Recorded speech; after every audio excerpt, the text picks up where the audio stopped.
welcome to America's Home Cooking. I was checking some things out first on my phone. We are going to be making a very interesting dish. We're making pork, fennel, and lemon ragu with pappardelle. Della, I think. That's how you pronounce it. Anyway, I have to make that pasta. I can't find it in the store. What I'm looking for, it's a wide pasta. I think the pasta is about what? I checked it out. I think it's 3/4 to 1 inch thick, or I should say wide. And I can't find that in the store, so you have to make it. So out comes my pasta machine for this one. Now, this recipe calls for 1 large onion, chopped fine, and that's what I'm doing right now. Chopping. I've already done half of it because I was watching something that caught my attention. But I do wish you all good morning. I know it's very early.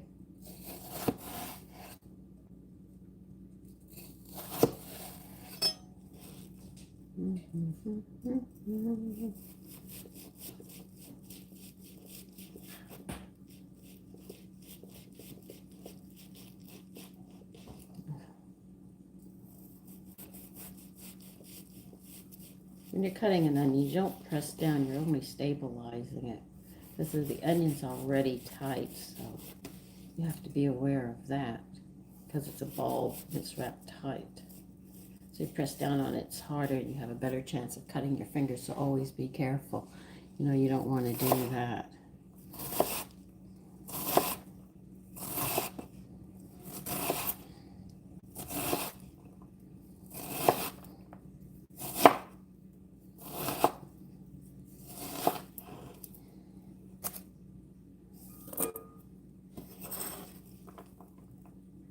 You're going to put the onion in a bowl, and you're going to put the fennel with it.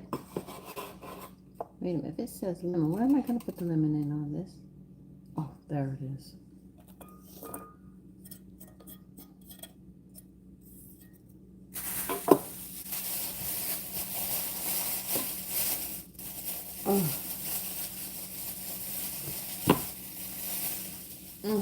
That onion is very, very strong. I think this is the 3rd recipe that I've... Good morning, AJ. This is fennel, F-E-N-N-E-L. It's a vegetable. I've already given you 2 or 3 recipes that uses this. Let's see, how do you want me to cut this? They always want it cut a specific way. That's why I'm looking. All right, well...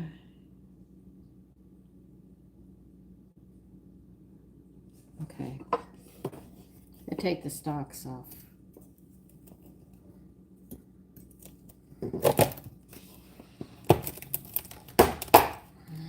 All right, now when they say fronds, they're talking about this part, these green leaves. This is what we need. It's actually in these.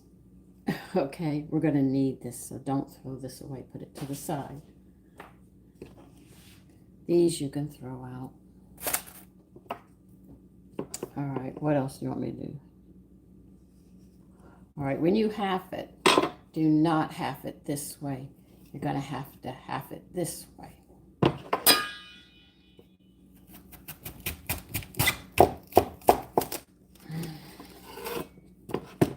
Have to cut and trim the bottom.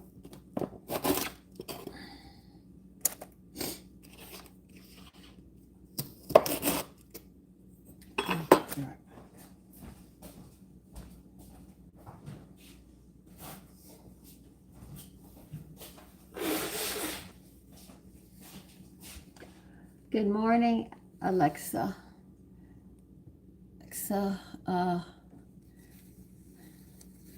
No, this is called fennel. F-E. Let me see.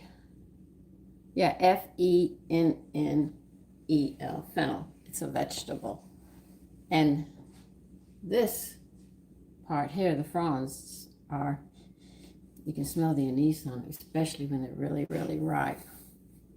Okay, so it's not related to the cabbage or anything. Okay, now what do you want me to mold, half, and cord? Now you're going to core these because the core is going to be tough, okay? Tell you, it's right here. You see this? That's what you have to cut out right there. Because if you don't, it's not going to come apart, and that's what you need it to do.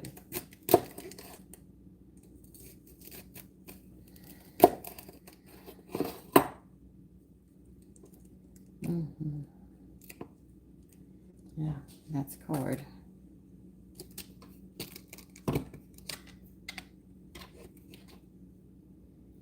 You can see it right here. You see that round right there? If you don't cut that out, it's tough.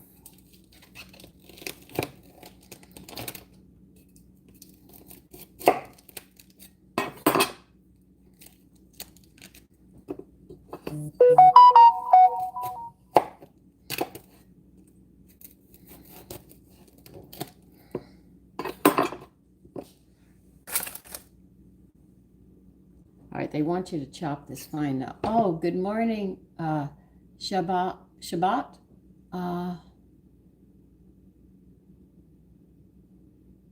Oh, you're back to that again. Well, maybe I shouldn't wish you good morning.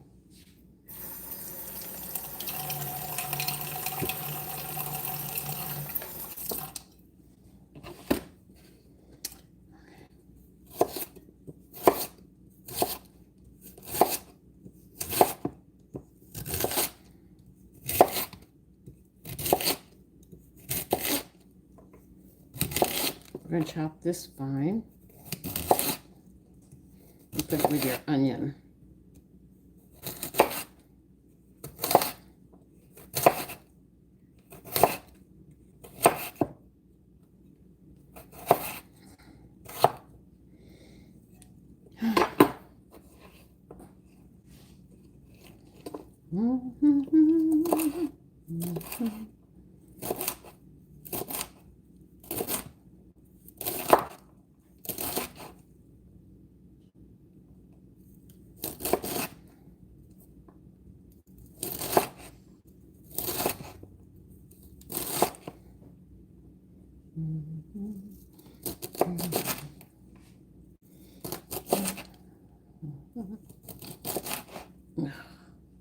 Just trying to hold them together to chop them.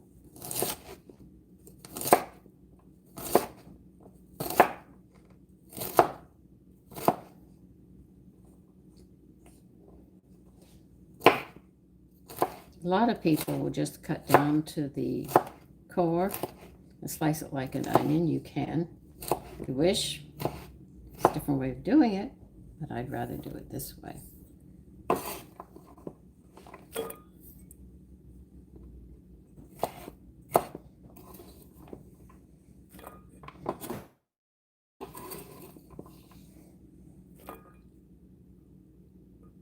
Hi, Rick.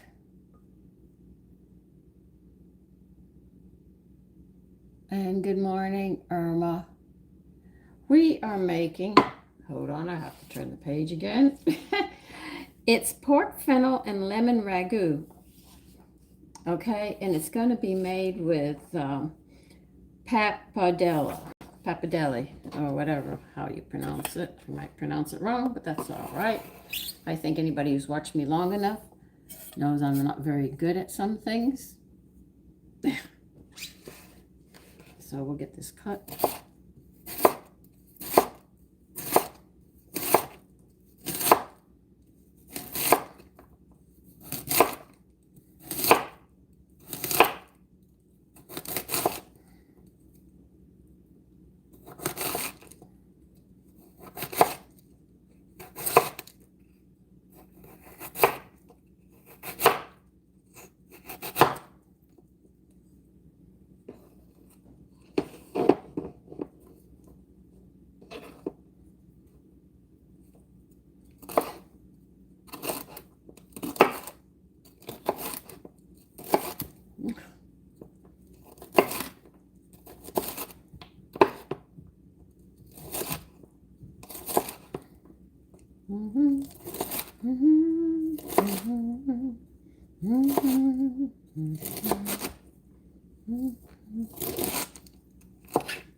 Sorry about that, I stabbed you. Hello, Mark, USA.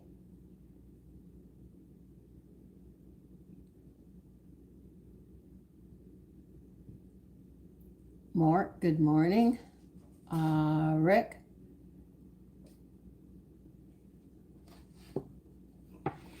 Okay.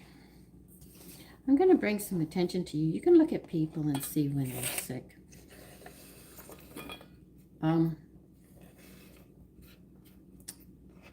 Hold on a minute, taking care of this. If you see people with really dark lips, like almost a blood red, you see somebody like that without makeup on, they have a heart condition. If they're young, they're going to develop a heart condition in old age. If you see a young person with swelling in here, they're thin, but they look like their neck is swollen, that's a thyroid problem that's going to be developing as they go on in life. If you see somebody who has taken drugs and stuff, you'll notice their skin has especially when they've been on it a long time, they sort of get a yellow tint to their skin, especially drug addicts. That's their liver going. These are signs that you can actually observe from the outside. If you have bad breath all the time and you're always taking mouthwash, chewing gum and stuff, trying to cover your breath up, that person, a young person who has that, is going to develop ulcers in old age.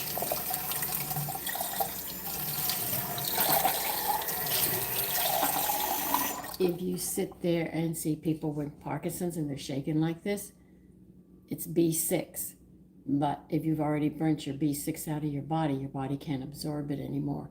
So that's Parkinson's. So some of these diseases that are new today weren't 100 years ago. So you can see, but these are some things that they do know and can look at people and can tell.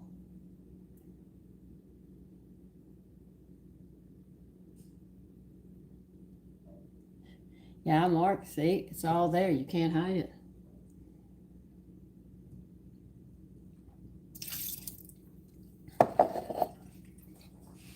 If you see people with a hunched back, they don't have a lot of minerals and protein to help hold the back up.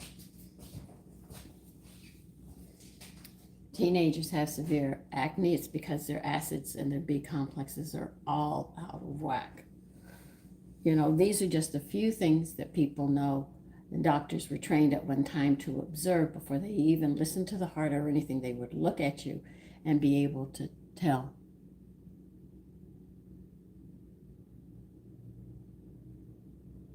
Yeah, well, smoking is caused from a niacinamide deficiency. See, the brain needs niacinamide. Niacinamide is actually a B complex, part of the B complex. It's one of the Bs that you need. If you smoke, that's what your brain is craving for, niacinamide. So what it does is it takes the nicotines from the cigarettes and uses that in place of it. So if you want to quit smoking, you could, and it's been proven. I don't have to recommend it. A nutritionist did, and it did work. She said take a B complex. I would take B complex 100 and then sit there and take 10 milligrams of niacinamide every morning and night. And then you'll know when you get enough niacinamide, you'll have a white film all over your mouth and your nose. Then you know you got your niacinamide. What's cooking today? We are making pork, fennel, and lemon ragu. Yeah, ragu. You think of tomato sauce. This is going to be a white sauce with pappardelle. Pappardelle. I have to make it. That's pasta that's 3/4 to 1 inch thick. So I'm going to have to make that. So I'll pull out my pasta machine and we'll be making that as well. How many of these? You want 4 cloves of garlic. Do I have 4? I don't even know if I have 4 here. I think I do.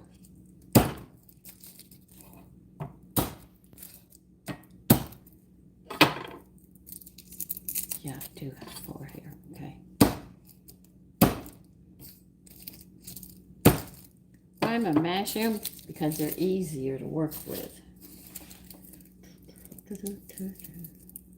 See, they're easier to peel. You know what you have to do is chop off the top where it hooked up. And you got it.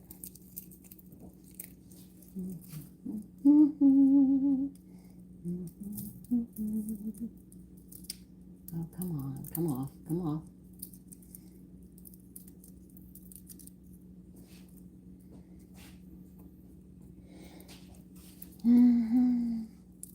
So when you look at people, you can really see some of their problems, you know?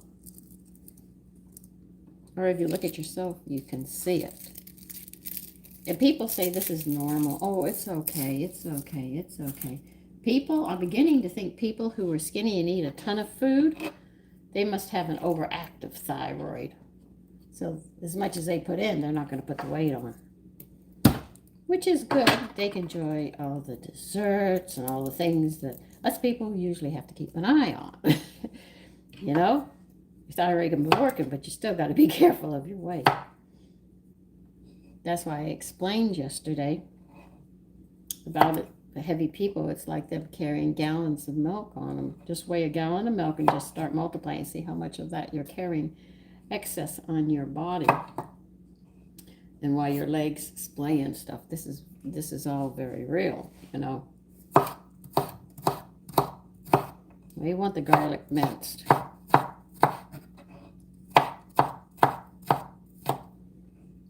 Does this go in a different bowl? I know we're going to do that. Oh yeah, the garlic's going to go in another bowl.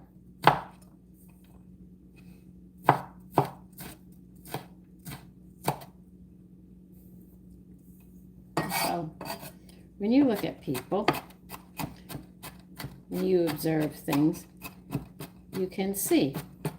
Because that's how doctors were trained. They had to use their eyes. Today, run the blood work. They don't even bother looking. But if you look, you can actually see a lot of problems. If you have swelling and you're skinny, you know you've got kidney problems coming around the corner.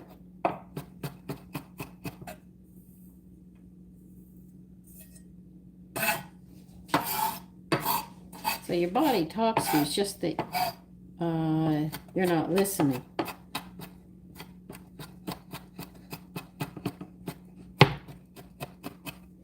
If you find you have aches in your joints all the time, and you're not even retired yet, you can bet you're losing your minerals.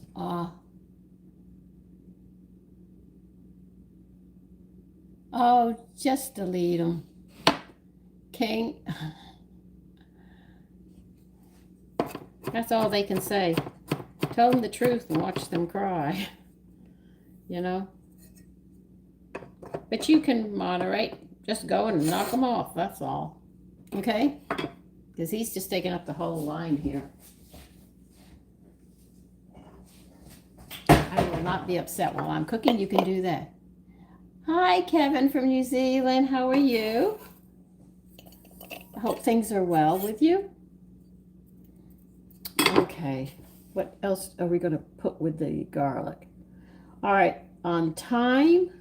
If you have fresh thyme, they want 2 teaspoons. I have dry thyme. I'm going to put it here. Good. Shine. Please do. Hi, Gig. We're making a pasta dish, believe it or not. I always add more seasonings than they want me to. You know, that's me. All right, what else goes in here? The thyme goes with the garlic. Salt. They want how much salt? 1.5 tablespoons of salt.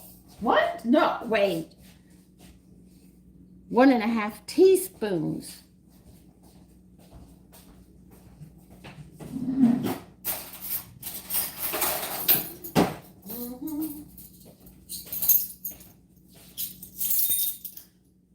Boy, I almost hit the panic button there. 1.5 teaspoons of salt.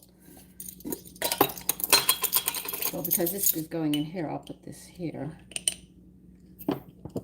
1.5 teaspoons go with the garlic. And what else do you want with this? Pepper.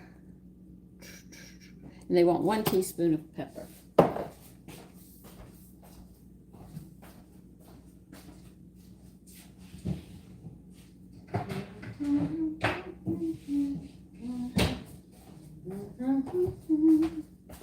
Da, da, da.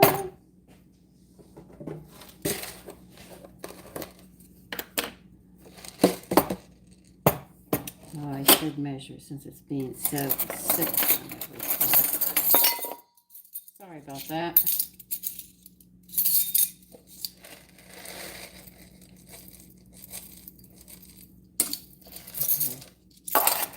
That's more than a teaspoon. I like extra pepper.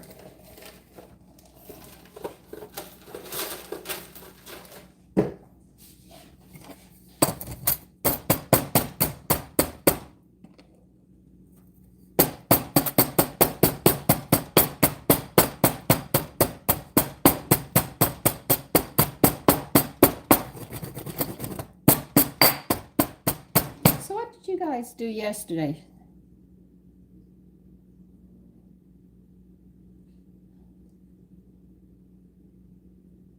Yes. The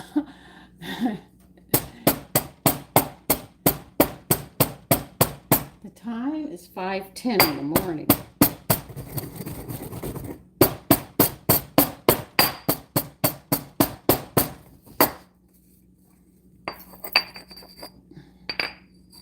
You know, a lot of dishes you can actually judge salt and pepper, but some meals you have to be more specific on what you do. You don't have to, but if it doesn't quite come out the way you want, unless you know what you're doing to play around with these seasonings. And cooking, I've been doing it a very long time. Like I said, I started when I was crawling into the chairs. I couldn't reach the chairs. So my mother had me climb up. I was going to learn to cook. And my grandmother and every woman I knew said, if you want a good man, you better learn to cook. I mean, if you want to get to his heart, you have to go through that stomach. I told you it's 5:10 in the morning. All right, we got that. We got the seasonings over here. We got our onions and fennel over here. How much cream? We're going to need 1/3 cup of cream. I should say heavy cream, so you know exactly. It's heavy cream. Put that to the side too. And we'll get to the meat in a minute.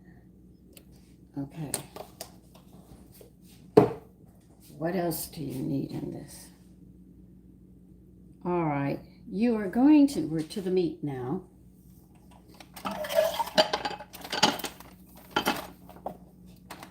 All right. They want, how much? I gotta go back and find it. They want 1.5 pounds of boneless pork butt roast. Okay?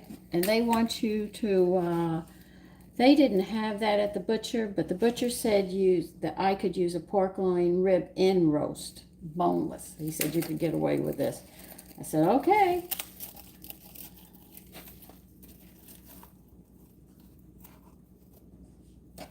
Mm-hmm.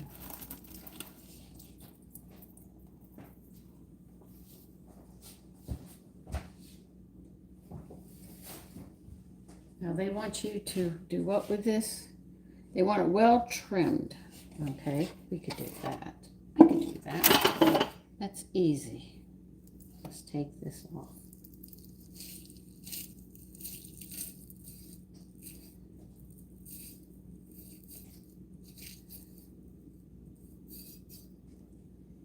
Wrong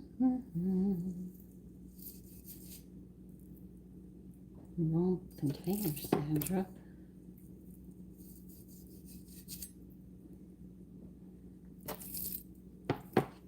All right, so when you do that, then they want you, I have to read this to see where we're going, because you're right here with me. They want it well trimmed and cut in half across the grain.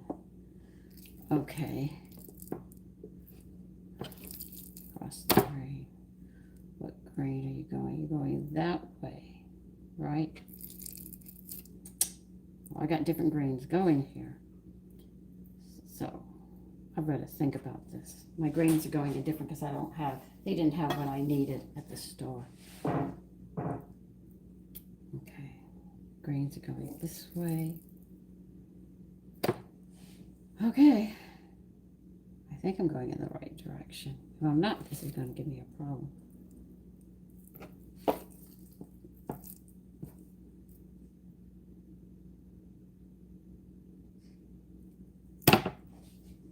Hold on, I got to read this.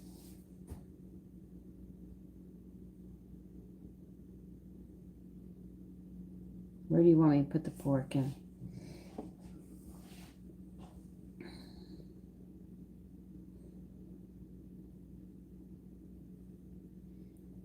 I know where you want me to cut it. All right.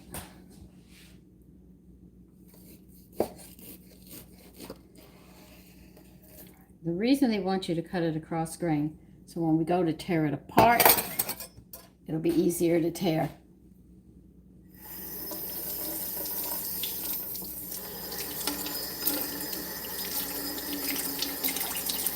Hi, cool.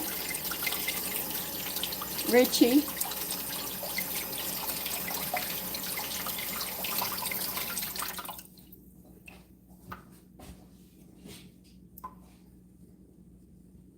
All right, you're going to need a Dutch oven. I'm going to be moving you over here. I have to move my book. Okay? All right, so what do you want me to do? 2/3 of a cup of water. Okay.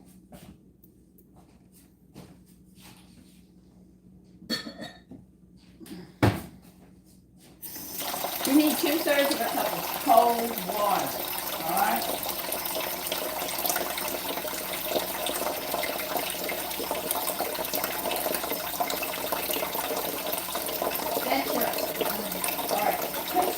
Oven rack in the middle, and you're also going to have to turn your oven on 350 right now. My rack's in the middle.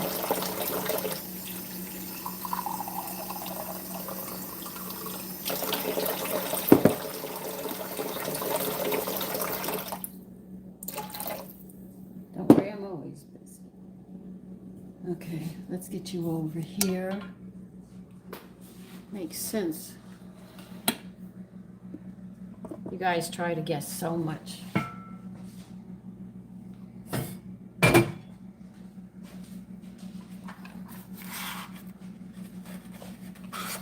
We're going to be doing this different.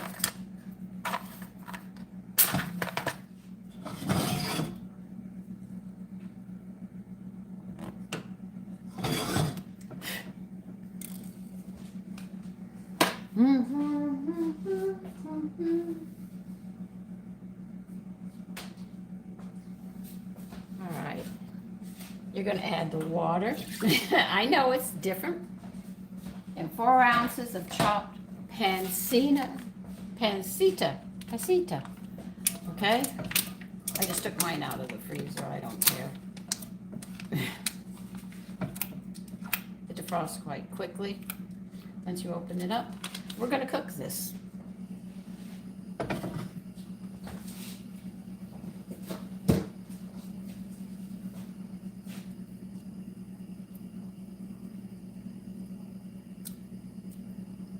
All right, so they want that chopped. Let me see if I can turn you down so you can keep an eye on it.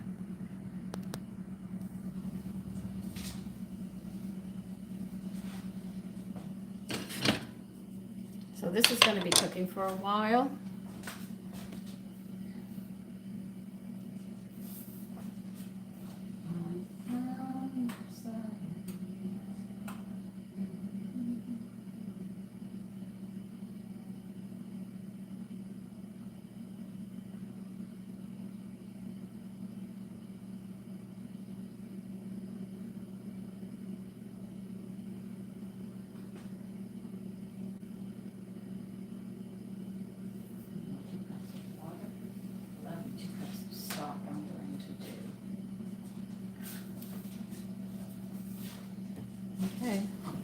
So this is just, everything's going to be in this pot and then it's going into the oven.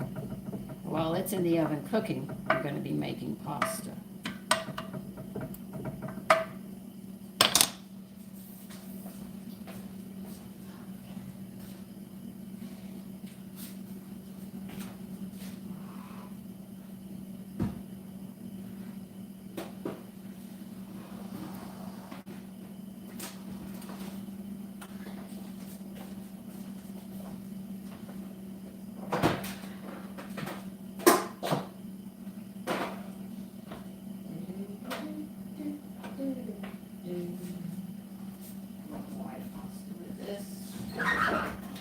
We're just waiting for that. We have to wait. Okay.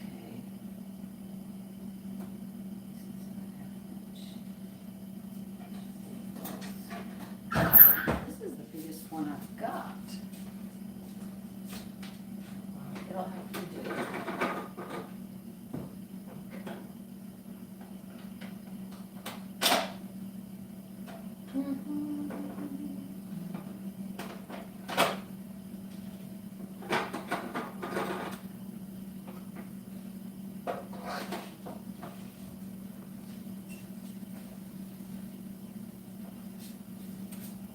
When we go to do the pasta, I'm going to use the largest one I have.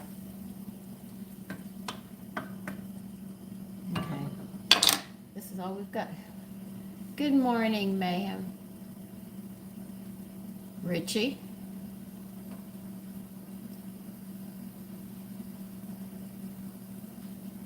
I'm missing some of you. I'm sorry, I was over there getting my pasta machine out for when we go to make the pasta. And here's that mustard I told you about. The all-grain thyme mustard.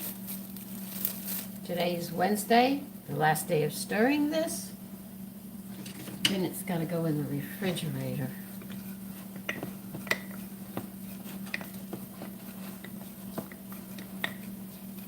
If there's any bubbles in this thing, I do not know. What does it taste like? I'll let you know.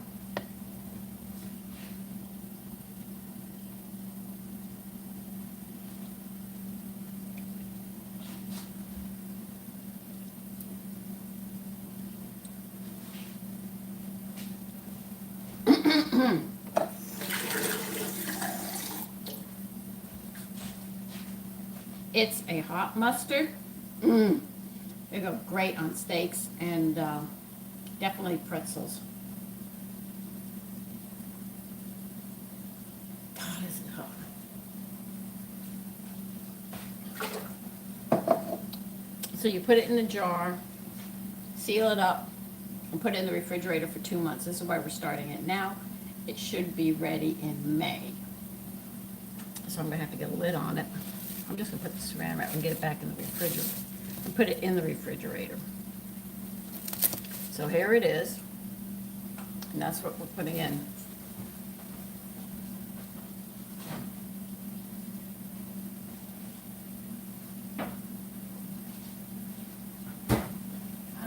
That mustard will make you sweat. I know you won't believe it, but it's going to sit in there. Let's see. This is the end of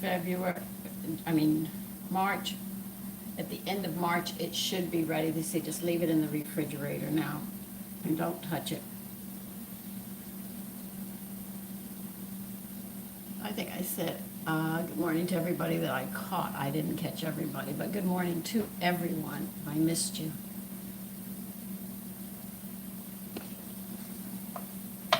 Now we're going to cook this till this water is evaporated and they start to brown.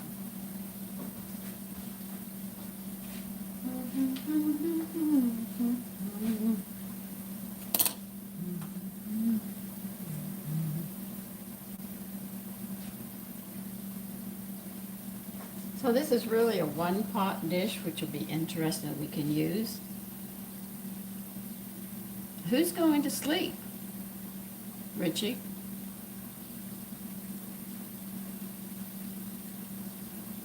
No, it is 5:22 now.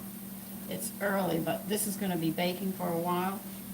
And I have to get all this so I can pack it up.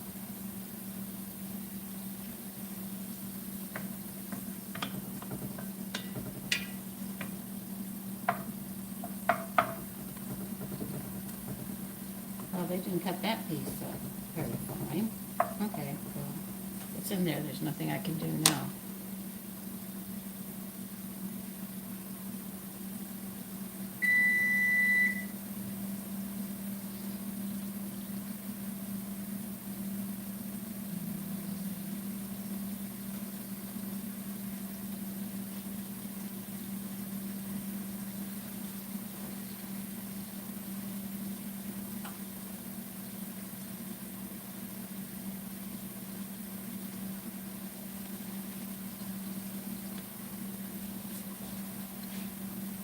Has everybody had their coffee all right?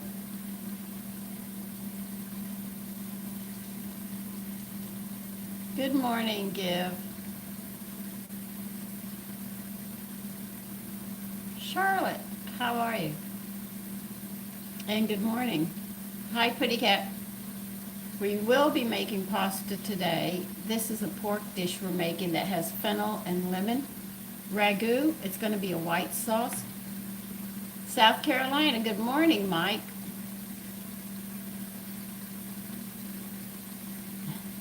Oh, you are being spoiled. Tanya, Annette.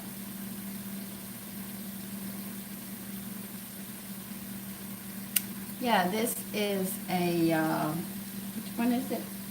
A Mueller Dutch oven. I think it's cast iron with glass over it. Really, that's my opinion, what I think it is. The Midnight, good morning. From Baltimore, good morning.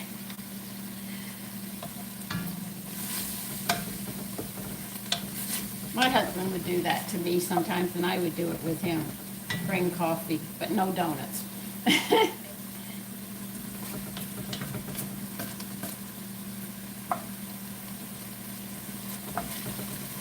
But sometimes we would have dessert for breakfast, you know, if I made one.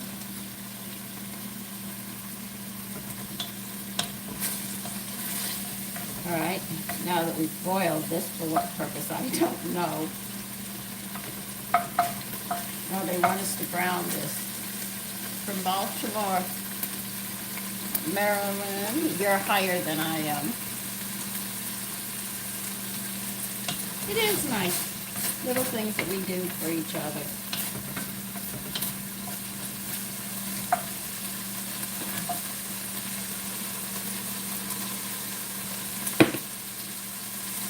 This dish is really easy once you get everything done. Oh, Shine, yeah, I miss my grandmother. Christian?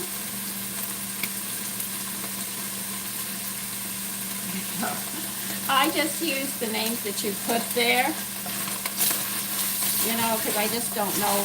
I can't remember everybody's name, though I try.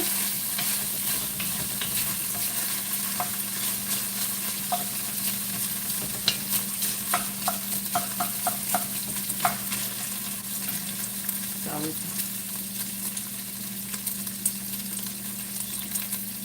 why don't you use your real names? Why do we have to make all these different things instead of using our names?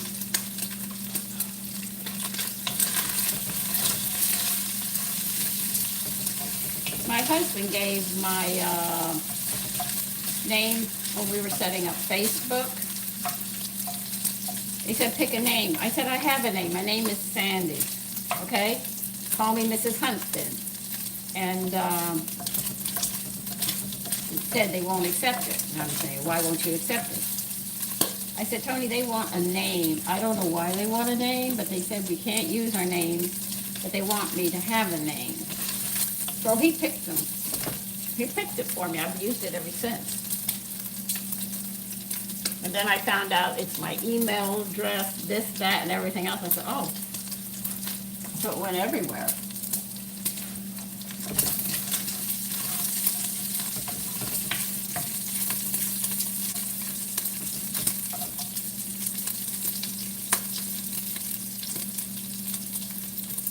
I'd serve wine with this definitely. Because it's pork, I would use a rosé, a dry rosé.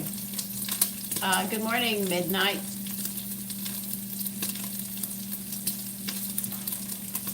Oh, okay. Really? No, my husband just said, listen, just say Lady of Rose Manor, at Yahoo. It's okay.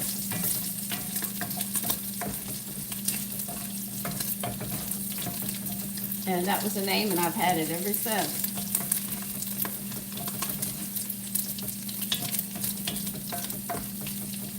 I found out they use it as my Yahoo address. I can still taste the mustard in the back of my throat.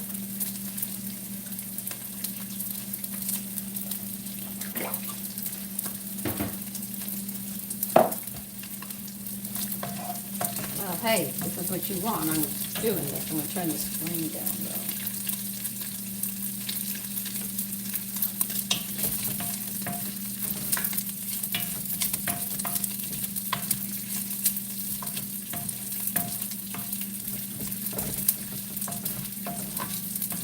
Now, if you could take a look at the pot here, it's starting to get a coating on the bottom of it. Throw your onions and fennel in.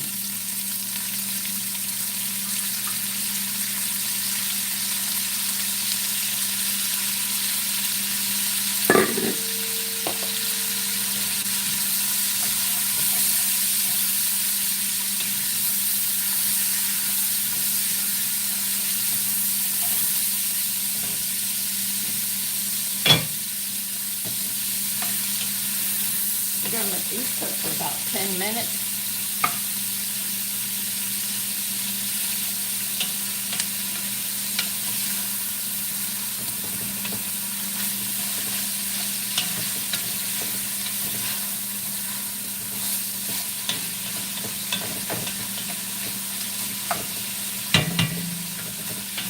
Do any of you have a lifetime friend that you've known since you were little and you're still friends today? I'd like to know that. I don't, because I'm always moving around.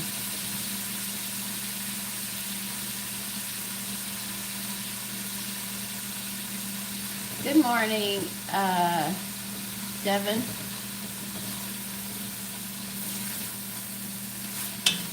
I don't. I can go through all the few friends that I've had throughout my life. I've had them for many years, and then all of a sudden we lost contact. Good morning.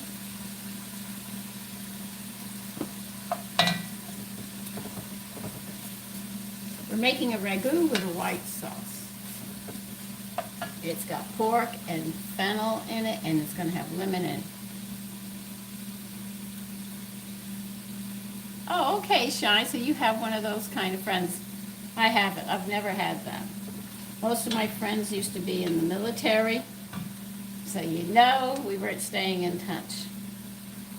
They would get angry or something because I wouldn't agree with them. I tell you, really weird. My brother has a friend. My older brother has a friend. They have been friends throughout their lives, which is really wild. I remember Mike coming to the house, and Jimmy and him would go into Jimmy's bedroom, or Jimmy would be over at Mike's, always together. Okay, Shine. I've never had a friend for life. Never. And I can name them: Kathy, Linda, Debbie, and Judy. That was it. And I know some very important things about them, things that they did. And then after that, the friends I have now, I have only known maybe 5 years. One got angry because I didn't agree with her. She's out in California, so she unfriended me. We talked every day on the phone.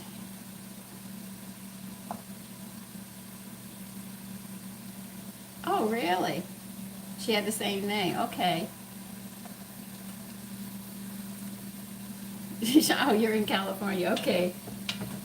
Well, she was in California, and she is in California, and she has a lot of good qualities going for her, but she can't see them, and I care what happens to them. I care about people.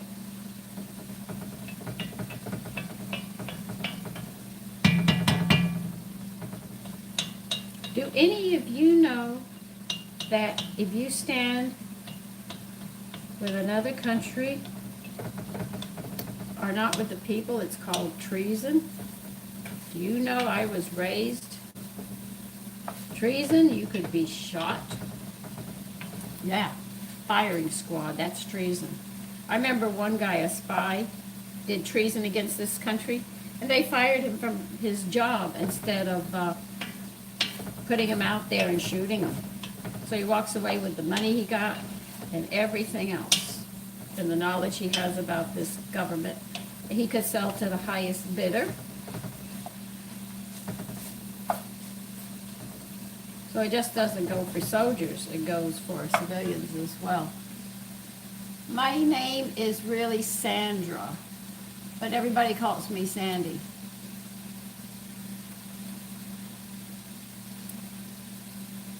Devin, you're what? I'm in call too. Okay.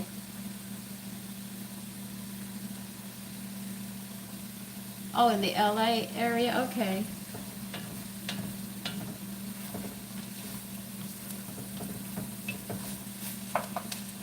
We gotta keep on going with this for a bit. I'm sorry.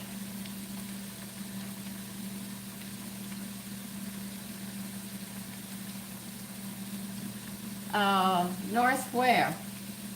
I mean, we can go across the United States from Washington all the way to New York, Maine. Good, Neva. Good morning. Remember, I want to take in the first part of your names. Oh.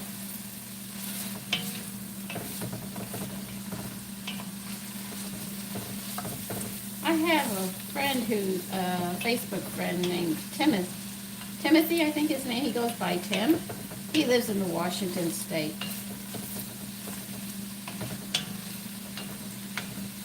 He says it's beautiful there.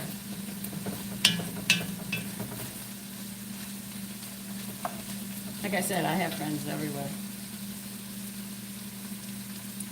Hi, Anita. How are you? And good morning. Have you had your coffee yet, guys? I haven't had anything but a glass of water so far. So when you see people that have really dark lips, like almost a blood, a deep burgundy and stuff, remember, that means when they're older, they're going to have a heart condition. So if you want to know people's health and stuff, that's how you just look at them. Are you going to stay up? Irish whiskey and coffee? I don't know Irish whiskey. Try it and let me know. I don't know. I don't drink. I really shouldn't say I don't, because Cojito, when I make that, man, I have it. I really do. So if you ever see me on those mornings, my eyes look slightly glassy, you know I've been drinking Cojito while I'm cooking.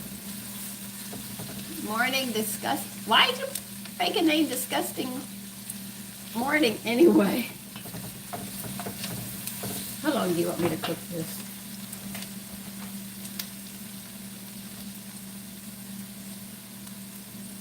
Well, they're soft, but they're not burning yet, and that's what you want them to do? Okay, well, keep on going.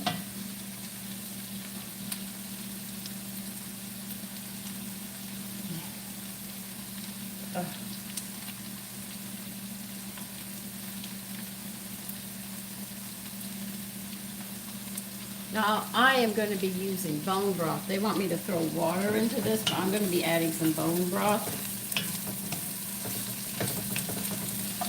If my joints don't hurt, and I don't plan to have them start hurting me now. I've made it 73 years, so I'm not going to do that. As soon as these start browning, we'll put the rest in.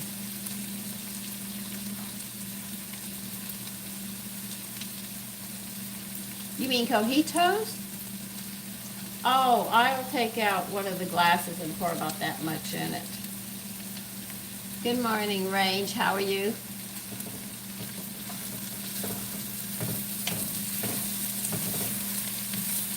Did you have to make cojito in October?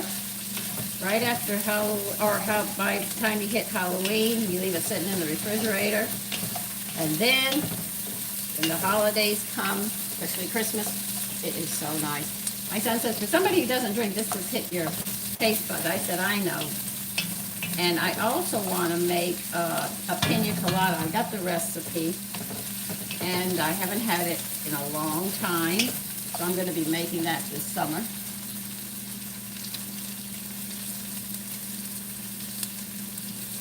Well, I'm going to be cleaning the bathroom today, scrubbing it, literally. And then I'm going to be mopping and waxing the floors upstairs and the stairs. And I have to get all the trash together because it goes out today for tomorrow.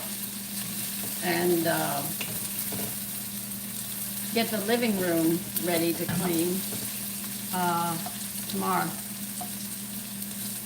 And so when I sit there and crash, they'll have earned it.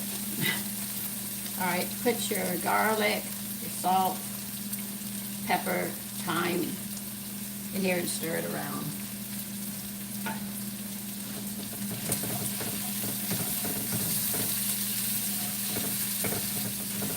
That's a nice smell.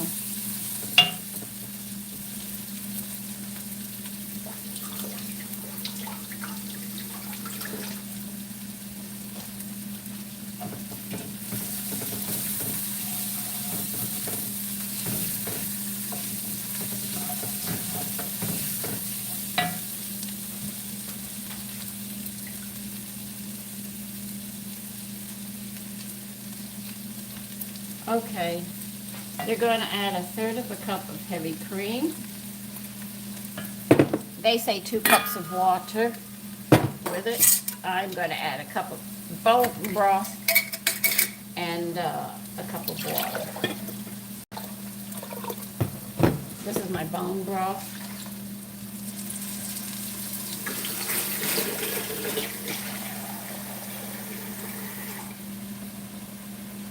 And water.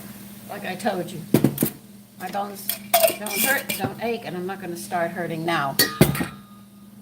Do you notice how chefs never, you don't see them cooking with bulgur, you don't see them cooking with whole grains, you don't see them using a lot of stuff for your health.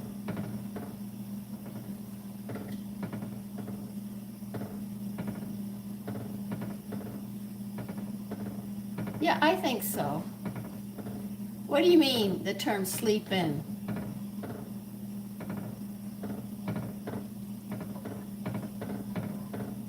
Okay, this smells really good.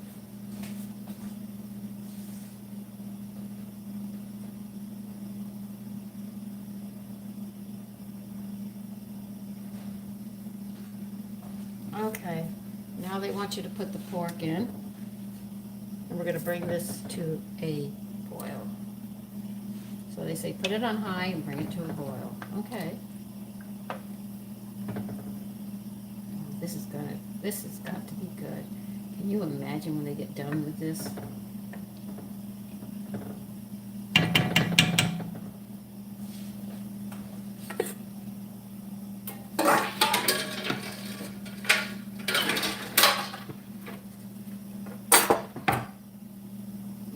That over there. I need this for my pasta machine. Put that there.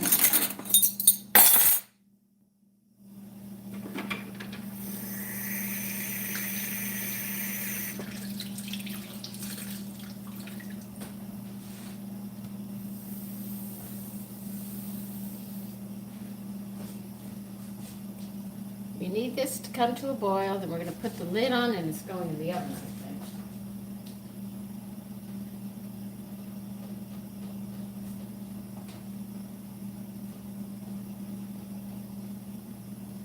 Yep, that's exactly exactly what we're going to do as soon as we get this to a boil.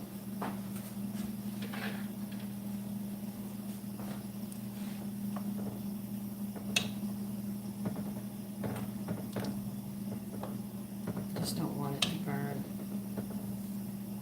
So that's exactly what we're going to do. And once I get it in the oven, I'm going to move to making the pasta and get that ready.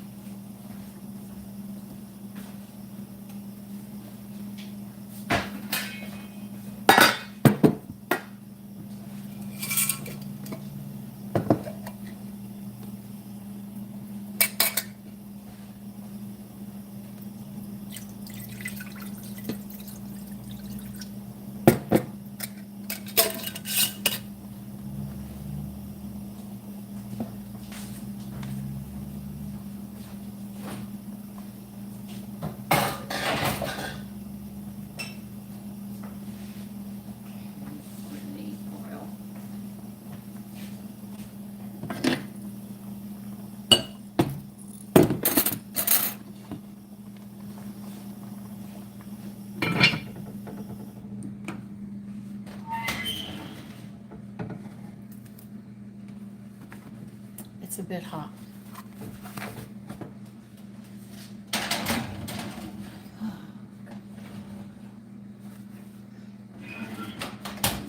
Now they want that to cook for approximately an hour and a half.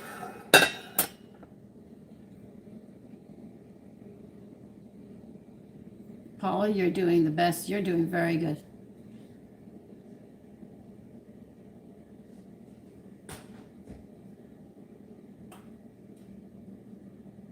I don't believe in Easter. I know they say it's, what is it? The phrase, nobody gives the phrase anymore. The phrase is the Lord has risen, and the term that comes after it is the person responding to you would say, yea, he has risen indeed. And nobody turns that, they just say happy Easter, and they have forgotten that Christ rose. So I don't put a lot of stock in it because I know that's how people are. They've wiped God so far out, you can't find it except in yourself. So I don't ask for anything.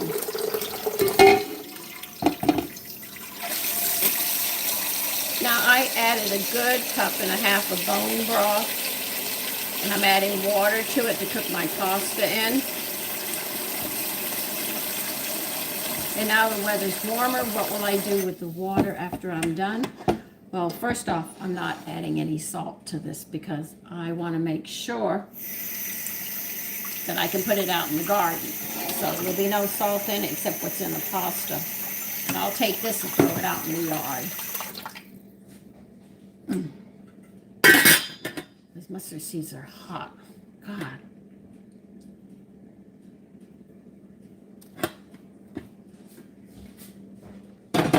Okay, I'll turn this on after a bit. Let me get this plastic done.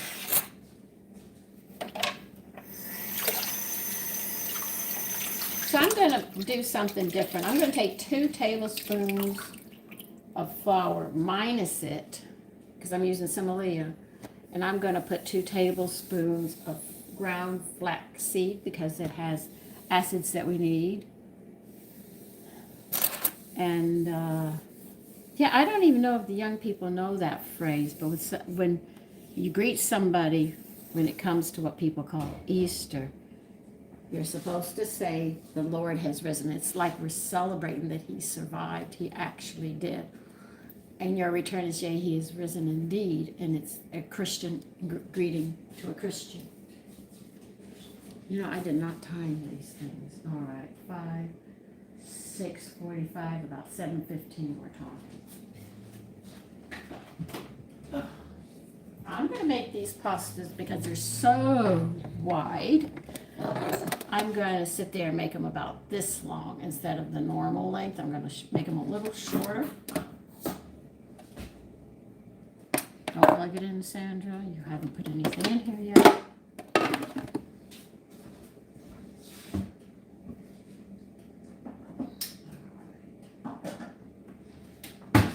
I have to go get my cookbook. I think I got the ratio down, but I want to make sure.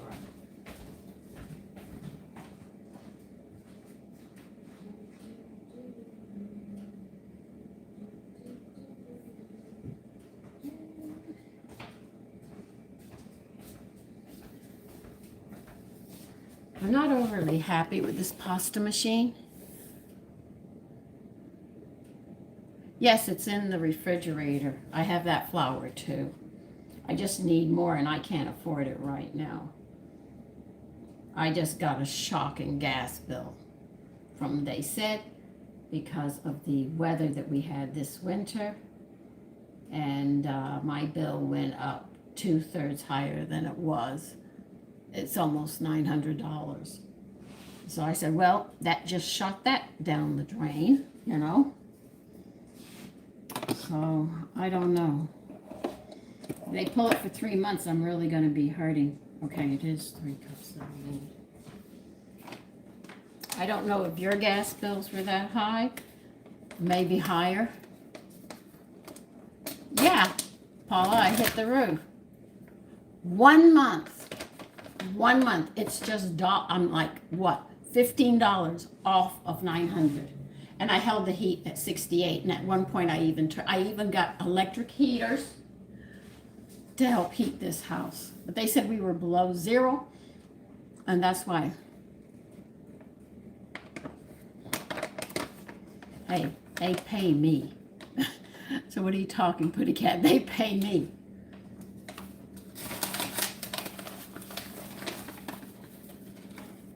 Okay. We need 3 cups of semolina, but what I'm going to do is throw it down the drain. Right, Sandra? You're just going to spill it, right? Because I'm going to put 3 cups in and minus 2 tablespoons, so I can put 2 tablespoons of flaxseed in it. I want to see how it comes out.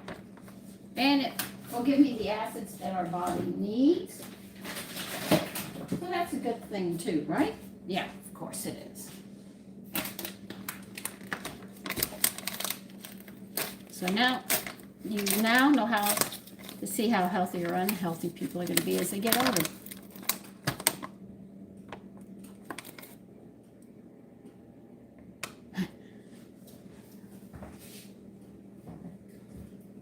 Look, the thing is that I take responsibility for my bills and what I do, okay? I'm not going to lie to you. I do. I take my responsibilities. I cry over some of the things I've had to do. 2, 3, 4,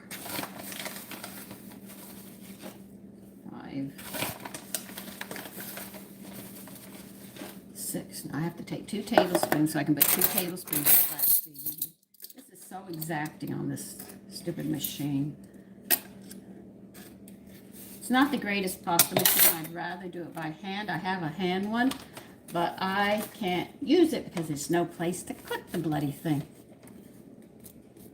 No, those are rags. My son, I have a bag that I have rags in to clean the house, you know, when they get, you throw them out. Oh, he proceeded to just dump them all in the closet, which makes more work for me. So I have to go through all the clothes. I said, did you cut those buttons off? Because if you cut the buttons off, I can use them. Women have been collecting and reusing buttons a long time. No, Mommy, I didn't think of that. No, you don't. And I got angry, so I said, I left them there. I threw them on the floor. I was angry. But that's more work I have to do I don't want to do. All right, I'll put 2 tablespoons in place of the 2 that we took off. Oh, I hope this comes out. This is an experiment this time. But it should work. It's so little.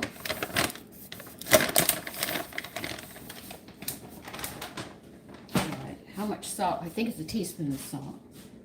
Yes, it is 1 teaspoon of salt.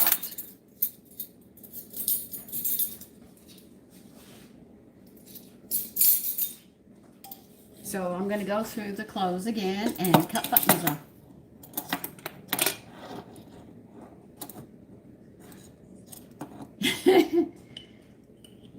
Pretty Cat, you're learning me too well.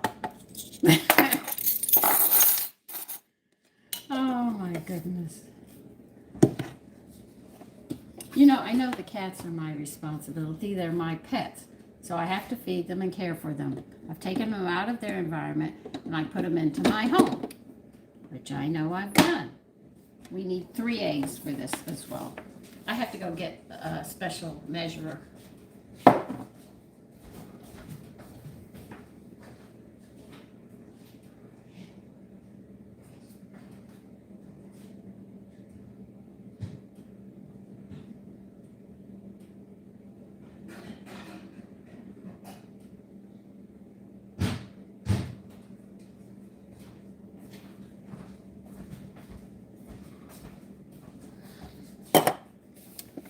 Okay, I gotta get my eggs out.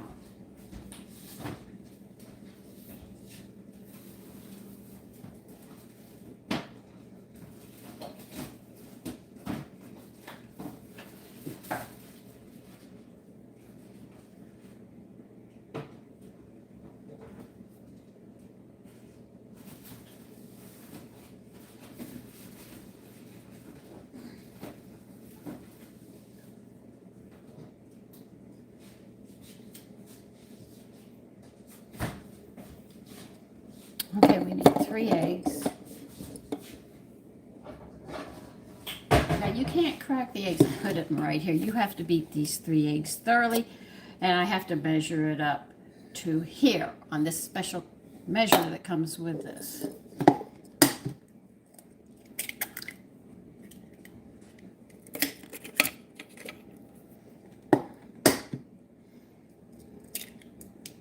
Yeah. I told them I'm 73. I have a yard I have to care for, a garden I have to care for, a house I have to care for. I also have to care for my home.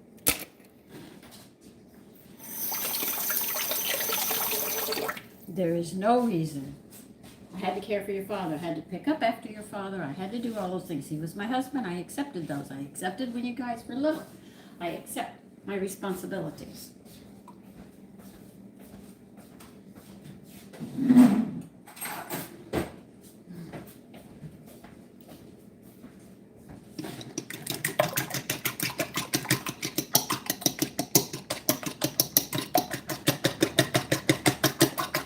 So I told them, you know what I'm going to do? I'm going to run away.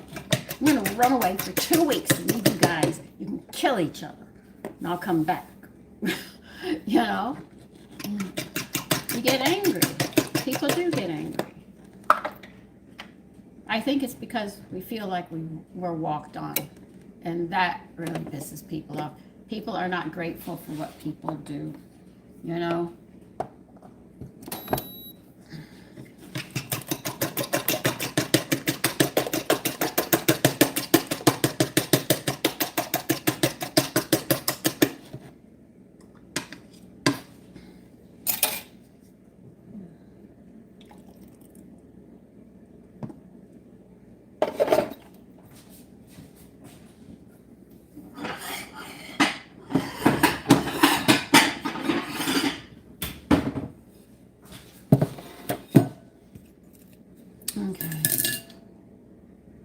Now, when you measure this, you're not measuring the bubbles. You want the liquid. So you're going to have to add water and bring it up.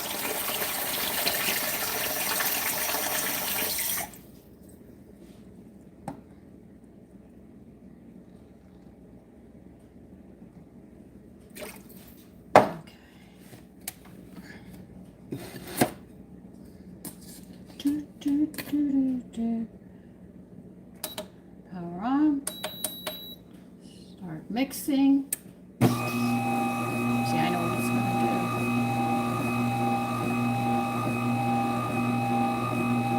I hope you guys mix up with that flaxseed and you don't. It's going to throw me off.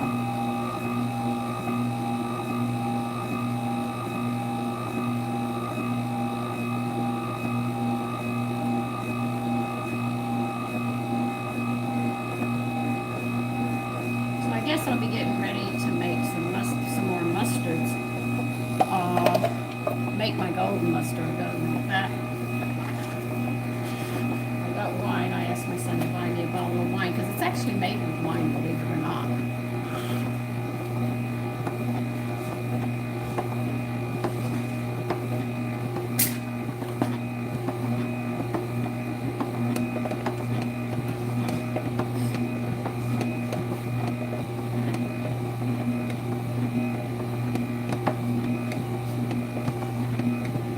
This is going to be running until it hits 15, which is about 3 minutes.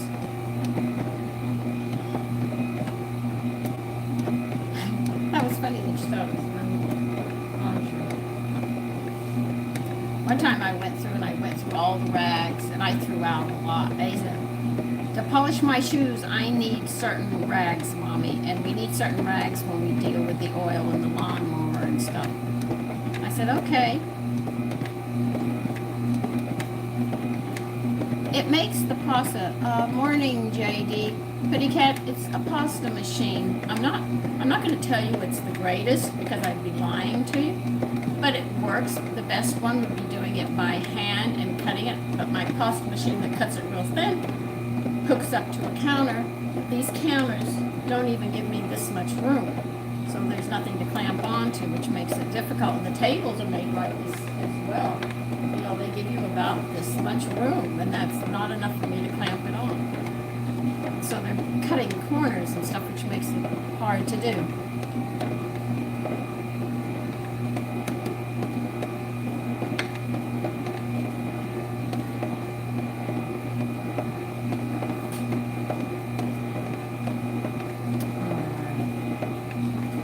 I'm gonna have to pause this a minute. It's not going down on the side. Oh, hush. You know what I'm doing.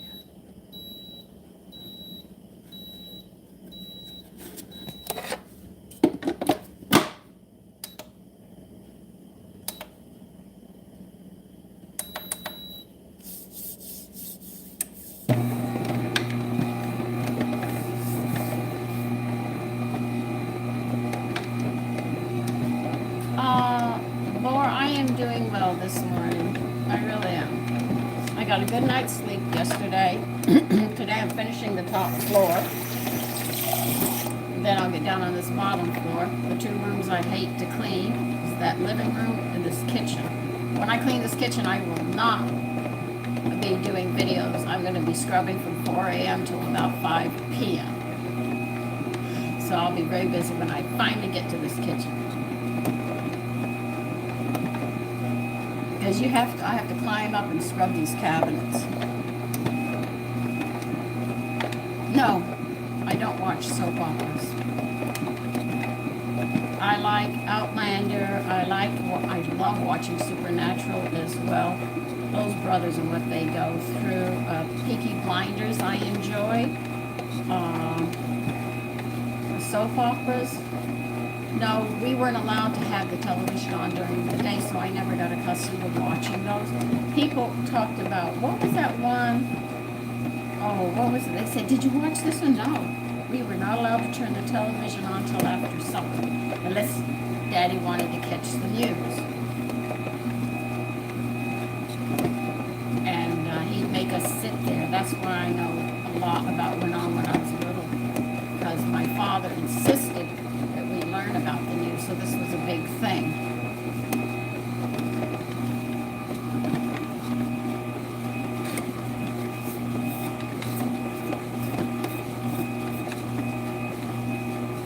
Well, it's a different color. Adding 2 tablespoons of flaxseed, we'll see if it sticks together or not.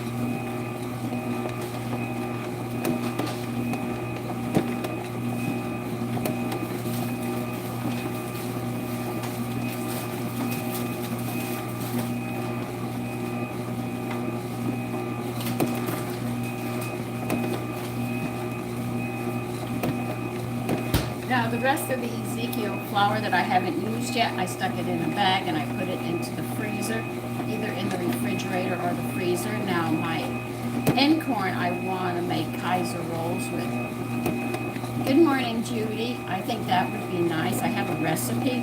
I don't know if I have to use their sourdough culture or mine, so I'll see. I also know how to make that as well. It cooks different, but you know, I'm going to check it out and see. Because I think I have I have 2 pounds left. I bought 5 or 6 pounds. I had a lot of it in the freezer. And moved the last 2 down. Hi, Shade, and good morning. I put it down in the refrigerator in the back, but I want to bring it out and check out the Kaiser rolls. Kaiser rolls would be fun to make. Machine, you're going to stop sooner or later. We're waiting. Nothing I can do about this. We have to wait for these things. Should be stopping.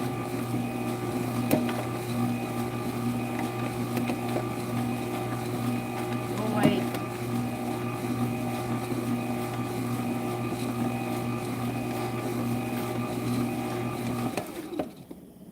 Well, I knew we were going to get there sooner or later. Okay. Oh, God.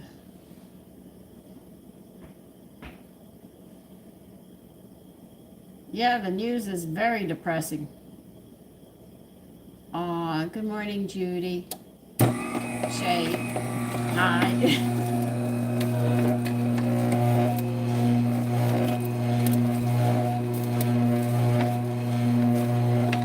These aren't as big as they want, but we'll use them. Come on.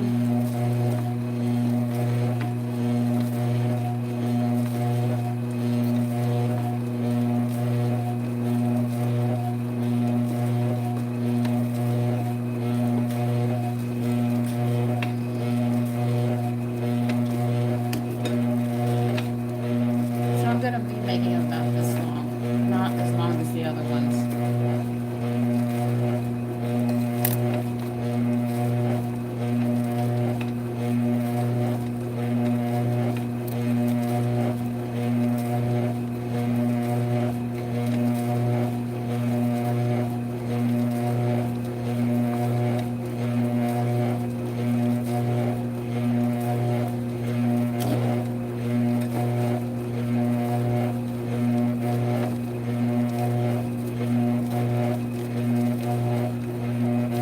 No, Friday, pretty cat, is when I go shopping.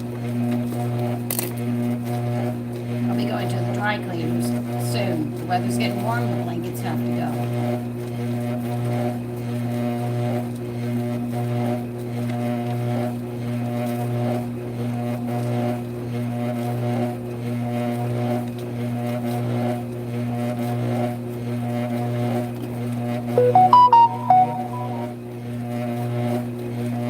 See, I don't want these real long because they're going to be wide, and that's harder to put in your mouth all at once.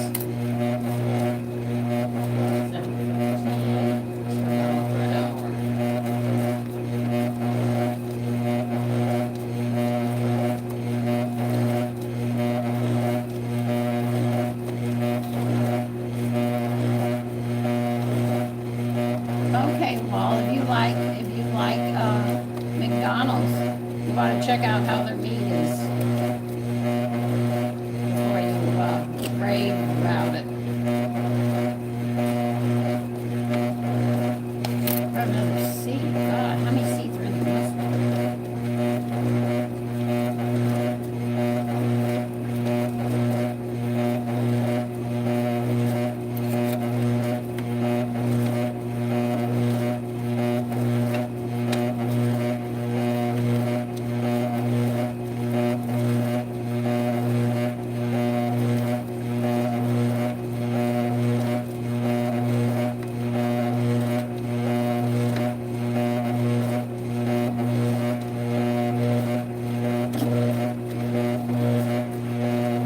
See how the pasta's coming out nice.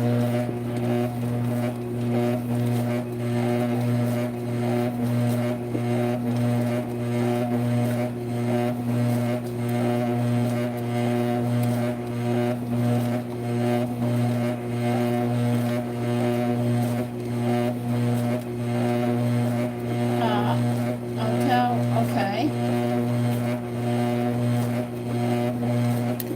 I can't use the coupons. I mark what I want, but the things I want are never really on sale. Except the cheap stuff. And if you compare it, when you think about your health and saving money, well, the money you save goes to doctors. Okay? You really don't, when they get you coming and going.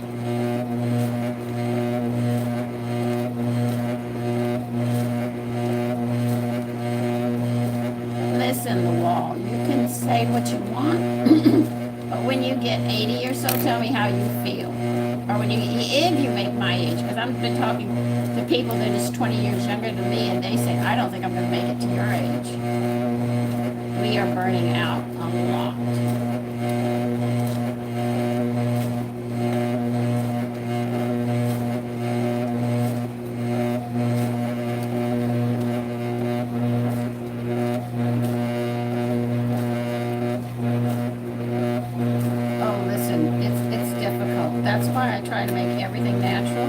when I find tomatoes on sale, I'll buy pounds and pounds of them to save a lot of money that way, and then I can them. But you need to get back into the kitchen. If you can't get into the kitchen, well, you're going to do what you can. I am 73 right now. The wall. Attila? I don't save much money, but I'm saving better. I was spending $400 undivided. Now I'm spending just a little over $200, unless I buy something really nice. I can hold my bill down to that.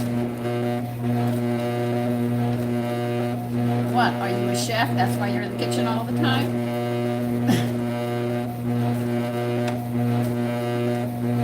No, I'll be 80 in 7 years, and I think I'm going to make it too. If I don't, I'll be surprised.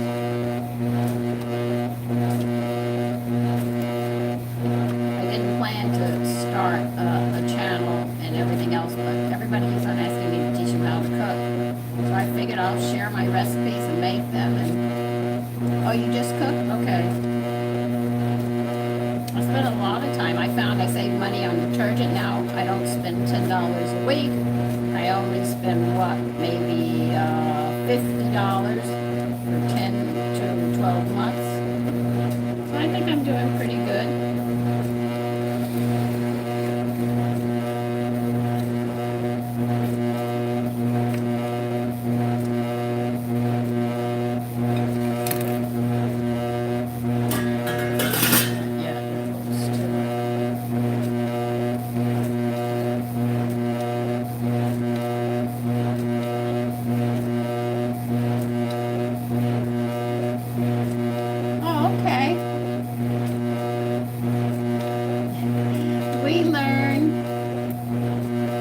Girls learn from their parents, from their mother.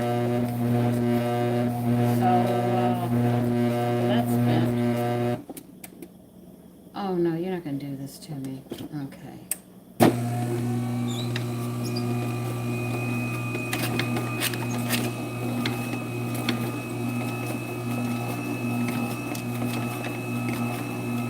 It's backing up and it'll start again. First turkey I had, I cooked with the Godfather.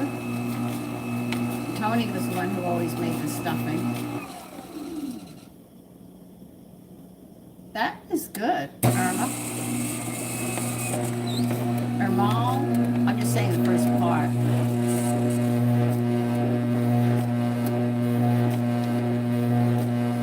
I like to I'll do a turkey for Thanksgiving.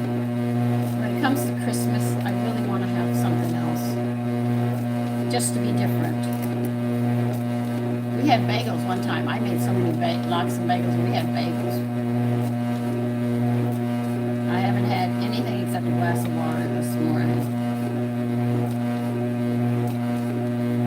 And what do I want? I have no idea. I'm not hungry, so I don't want to eat. I might have some coffee, and that'll be it. I'm still going to work on that machine over there.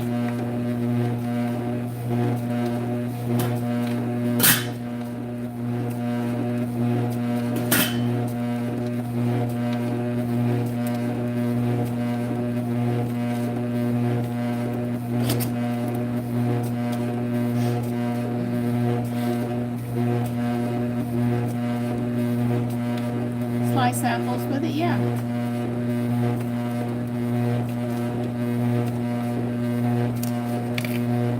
I had a standing rib roast, beef roast on Christmas this year. I might make a meat pie, something easy. Just depends on my income as to what I can find and what I'm going to make.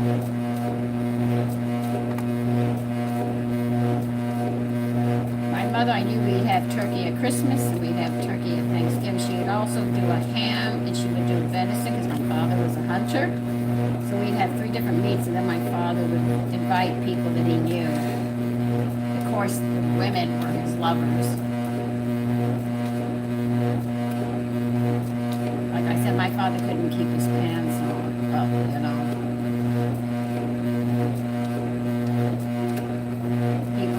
I caught them. That's the worst thing. And I went and told my mother. Of course, little girls don't realize what they're saying at the time. You know, letting the cat out of the bag. I think that's why my father hated me so much. He said I ruined his life. Number one, because I was born. Why? Because I caught you doing something you shouldn't have been doing. You know.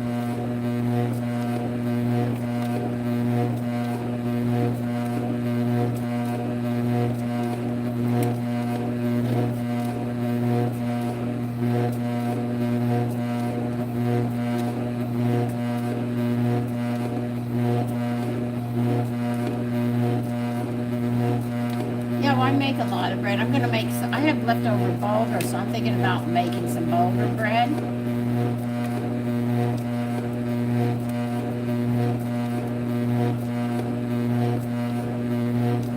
Well, I would recommend the hand machine. I know that KitchenAid, because I have a KitchenAid, they have attachments that you can put onto it so you can make pasta from home with that. So there's, you know, different ways you can do it. I really want to do it by hand because I want to make my own ravioli. I have like 9 different raviolis. I would love to be able to make those, but I don't have the space to do it and no place to clip mine.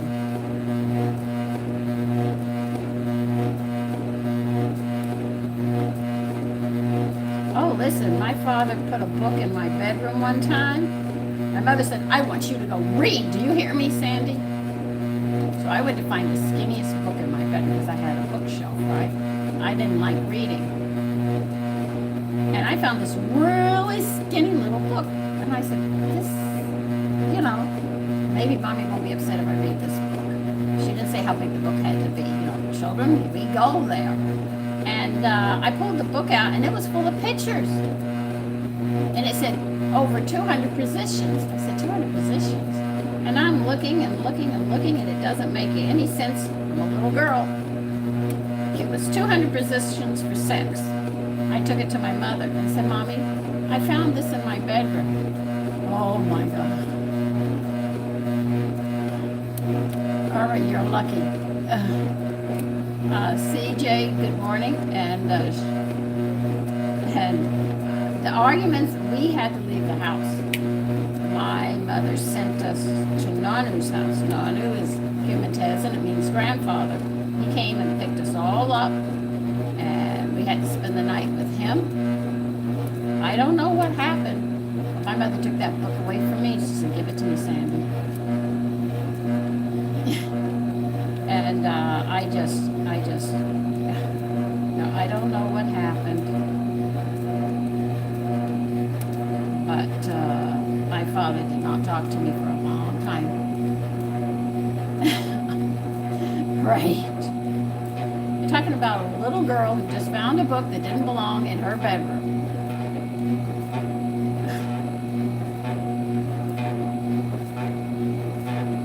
And that was a popular book. Okay, I got my pasta done. Remember, these noodles are wide, so I'm not making them real long.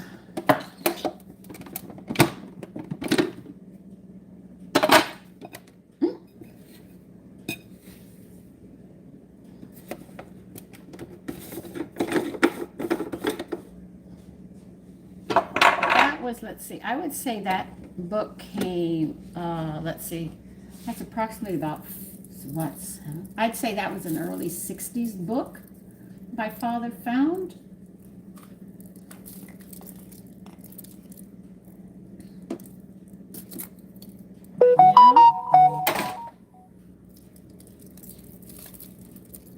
I knew that to get the guy's attention, always.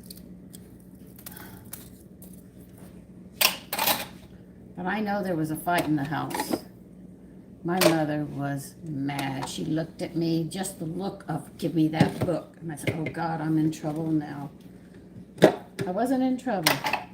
Daddy was.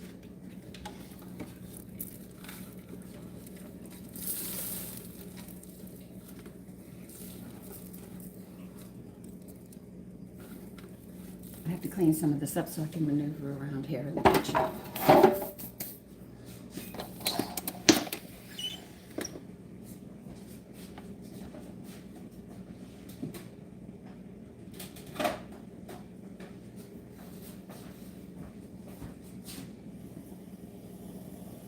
Matter of fact, in the household that I grew up with, in my parents' home, I never saw them give affection to each other.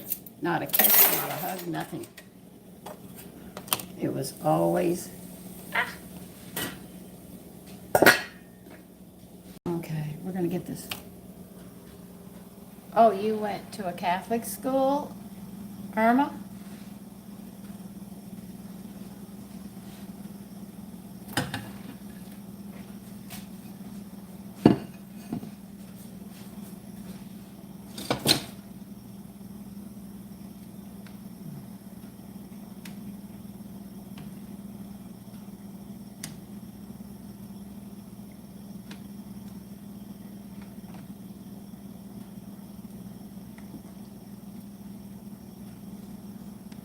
That smells good, by the way. Okay, we'll get this back to a boil over here.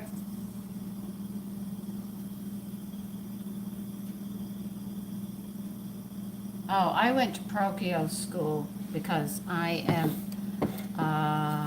Church of England. We only had one, and it was only up to the first, second, third grade.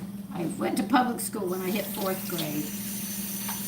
And I wanted them to have more. I wanted to stay in Anglican school. And they couldn't do it. They didn't have the finances to hire the teachers to go to the higher grades. And I couldn't go to a Catholic school because I wasn't Catholic and I wasn't going to change my religion. So, Methodist? Yeah, we had Methodists.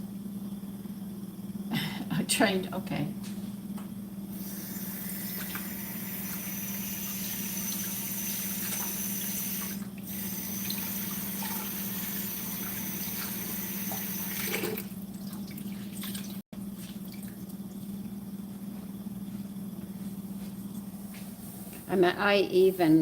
I was a little girl. Hi, Sheet, S-H-E-T, Sheet. When I was a little girl, very young for my age, I had a dream that said I had to be confirmed. I had to be confirmed now, and they didn't want to confirm because you had to be a certain age to understand the Lord's Prayer and what you believe in the Father, Son, and the Holy Ghost. What else was it I was supposed to say? The Lord's Prayer.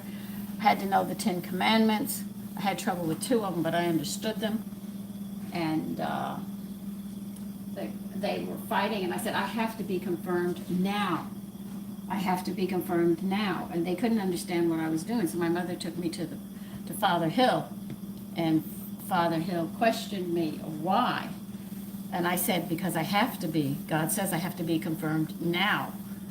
And he said, no, it's what you want. I said, no, I have to be confirmed now. God says I have to be confirmed now. My mother must have told him that I had second sight and that I could see and stuff.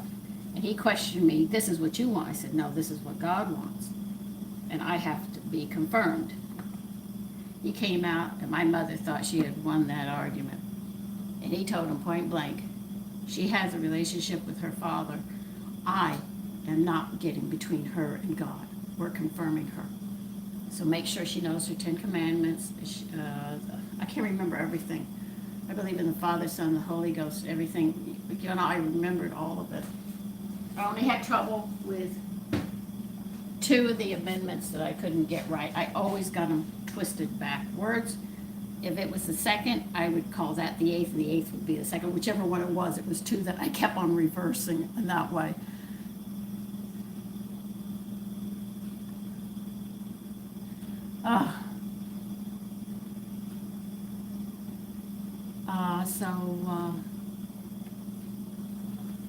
That's something I went through. My mother, and she wouldn't hit me because I was telling the truth. I told Father Hill what would happen to him.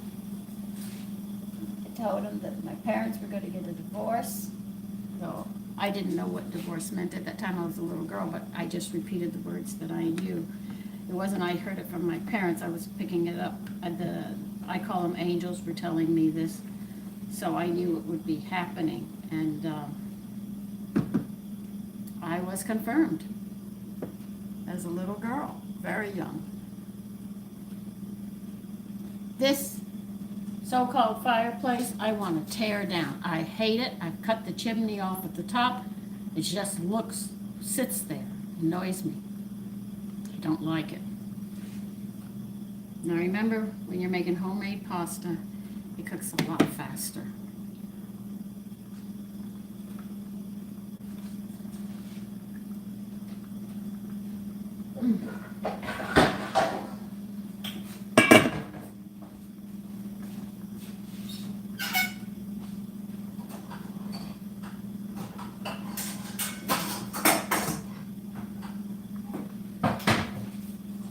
Keep the pasta from sticking. This pot is not big enough.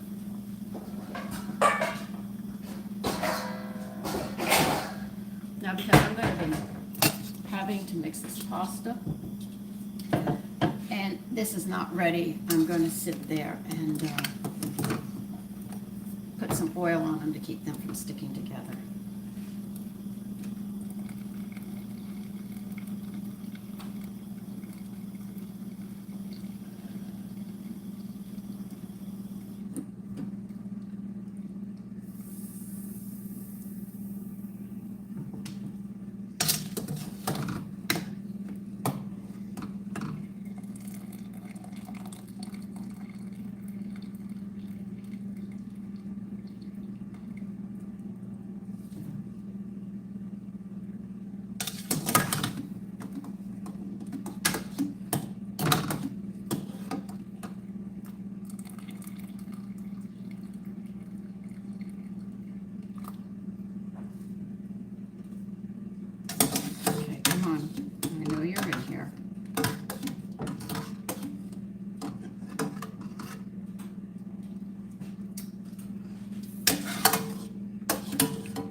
They're out.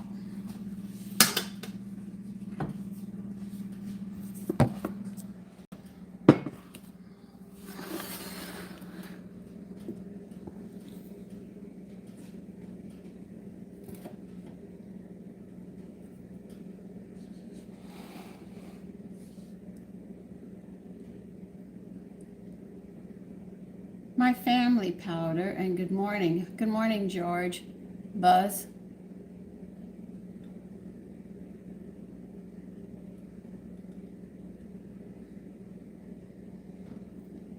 That should keep it from sticking. What I have to do is get my hot little fingers in here and toss it.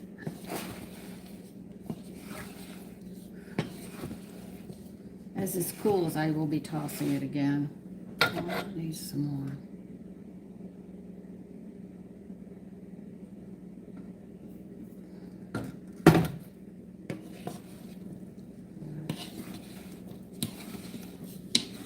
So as it cools, I'll toss it with my hands and keep it rotating until then. All right, we got 45 minutes till this dish is, we can move to the next part of this. I'm sort of stuck right now.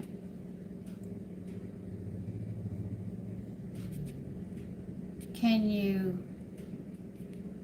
F it up right for war? Just, I don't know what you're talking about.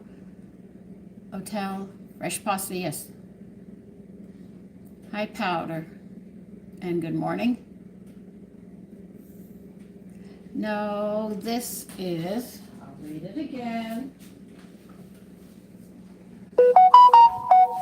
This is pork, fennel, and lemon ragu. So in other words, it's going to have a white sauce with pappardelle. I can't find that in the store, so I had to make mine. Because it's thick pasta, I don't want it real long. So when I go to mix it all together, it'll come together very nicely. All right, so when it comes out, let me see what else I have to do, because when that meat's done, we're going to have more to do. Okay.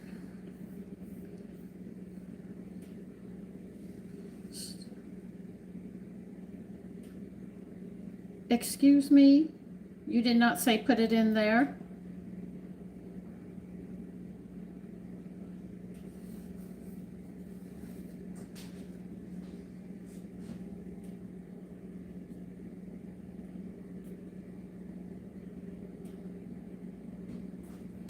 Okay. Very packed sink. Okay.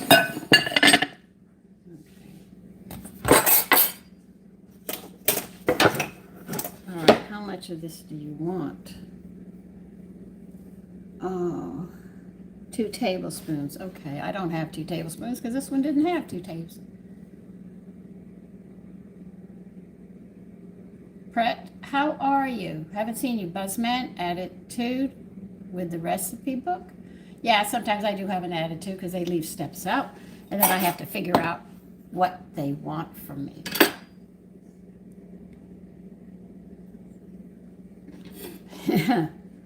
All right, we need all of these. This is what we're going to be pulling off.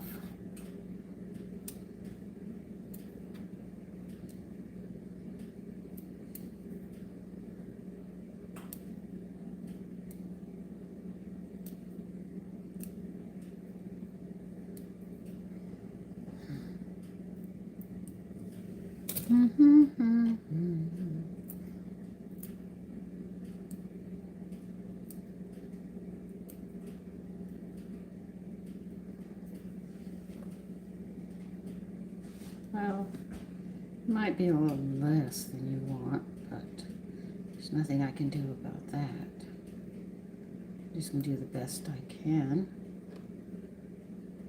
They want 2 tablespoons, but there weren't any with a lot of this on it, so they're little leaves. So I just do what I can.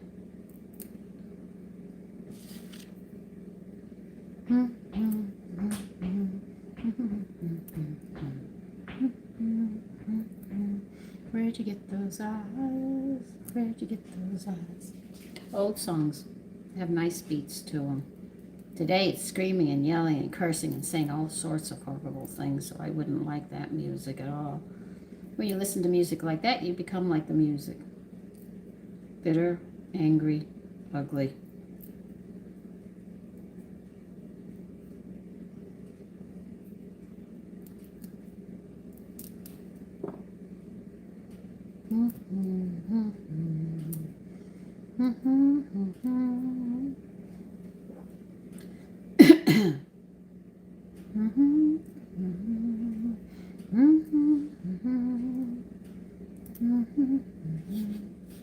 Well, I guess that's 2 tablespoons. You want me to chop it up some? Okay.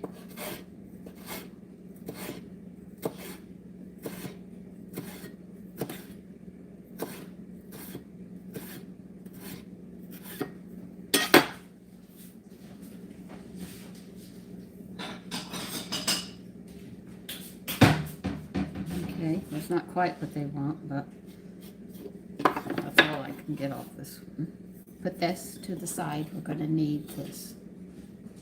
All right, now how much lemon and lemon juice do you want? Okay.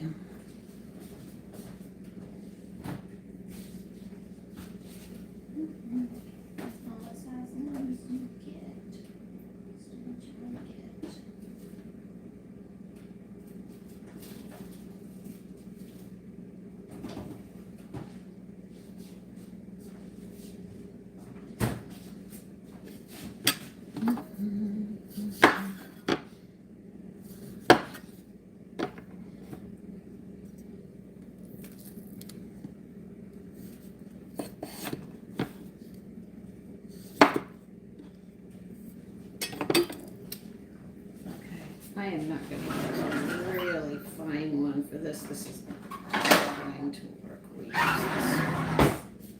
All right.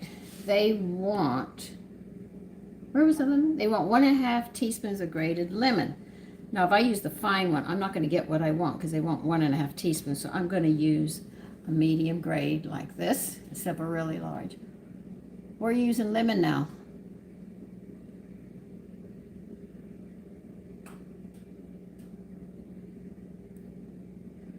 Thank you, Big.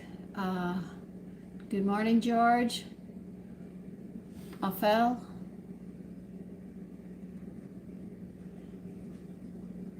Oh, I don't know about old school Chicago. I couldn't answer that.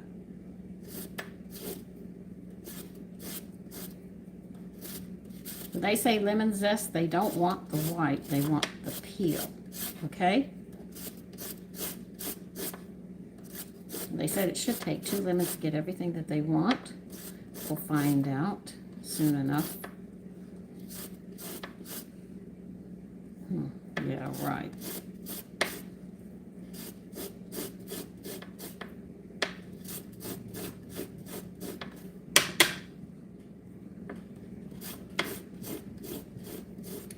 What?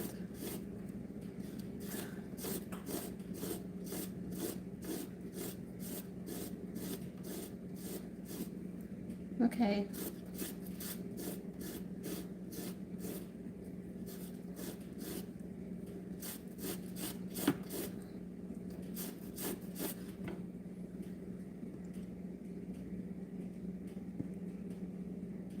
Yeah, those are the prawns that come off the fennel bulb.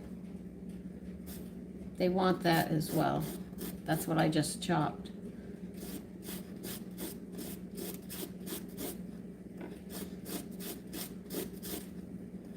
If you smell it, it smells like anise.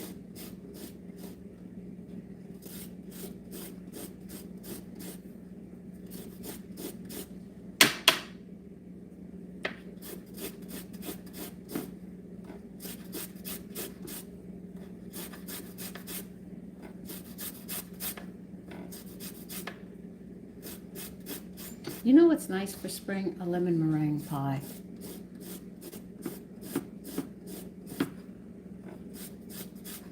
If you smell the prawns, they actually smell like anise. They do have, and the fresher it is, the stronger the flavor.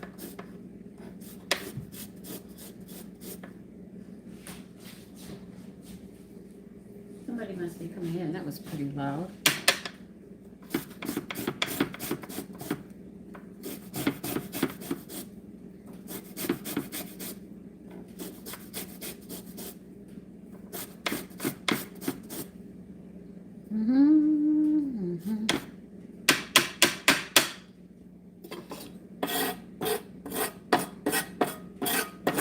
How much did you say? 1/2 teaspoons. You want 2 lemons though? Okay.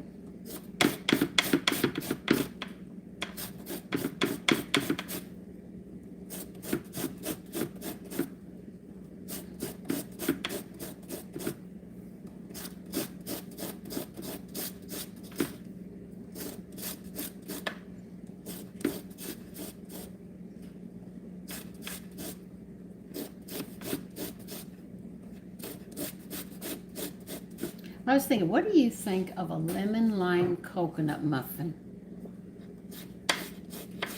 Or an orange lemon muffin with coconut? Oh, I go there. If not the lime, definitely lemon orange with coconut.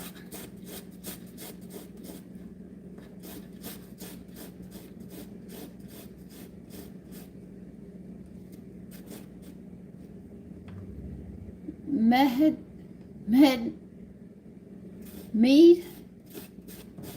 Good morning.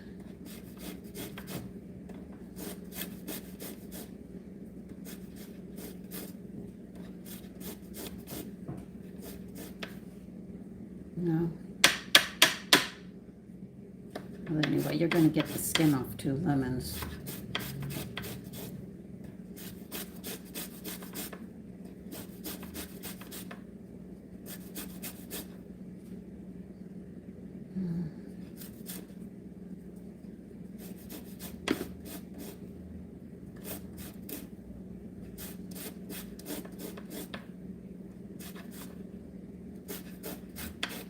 I saw a beautiful thing on the internet. They talk about masculinity always putting men down with the masculinity that they protect us with and all. And they came back and said, you want to talk about our masculinity? Why don't we talk about what you're doing? I said, ooh! I said, I have to listen to this. This was good. You know, because women went into the bars and stuff. When I came here, they still had men's clubs here. And women were not allowed in. Well, women started barging in on that. Put it with your fronds from your anise. Put your lemon peel there. And when the men now want to go into the women's stuff, and women are getting all upset about it, touche. This is touche. This is what you did to the men, so the men will do to you what you did to them. You don't give them their privacy. Men need privacy. They need a place where they can just be men without women there.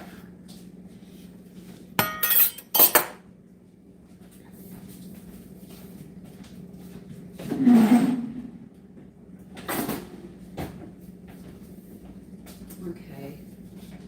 Need one. Oh, come on, Sandra. Okay. And we need how much lemon juice? 1/4 of a cup of lemon juice. We're just about done. So, payback, as people have said, is a bitch. And that's what women are going through now. But the thing is the women who barged in on the men aren't the ones who are paying the price and getting the payback. It's the young women who had nothing to do with it, which is really sad. My mother believed in what Jane Fonda said. I did not. So my mother and I were not on the same page.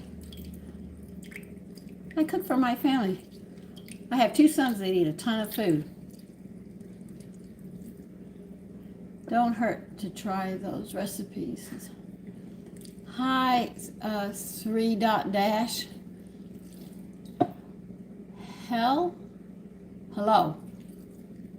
I cook for my family. 2 sons with an extremely large appetite.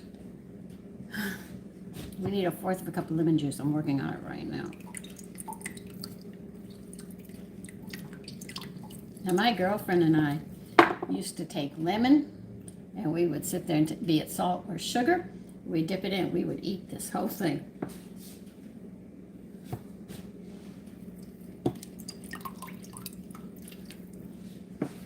Well, now your hair over. Well, that's okay. We'll deal with it. Okay, so we have this and this ready. Oh, shoot.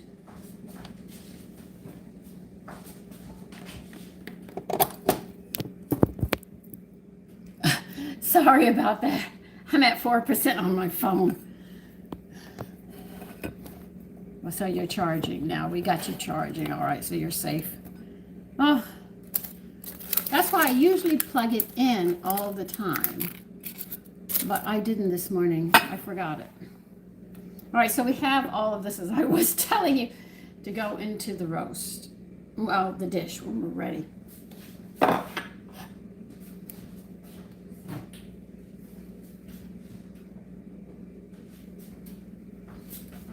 If I have time today, I'm going to make some ice cream. I think it'll be nice.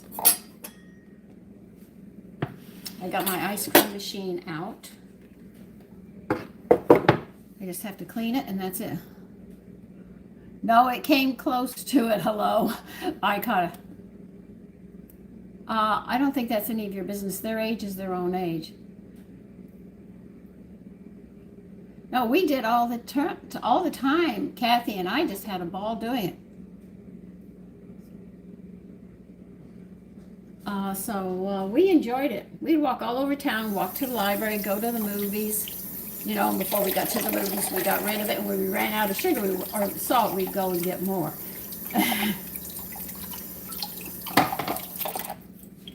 I also used to play with the Shetland pony after school and bring him treats.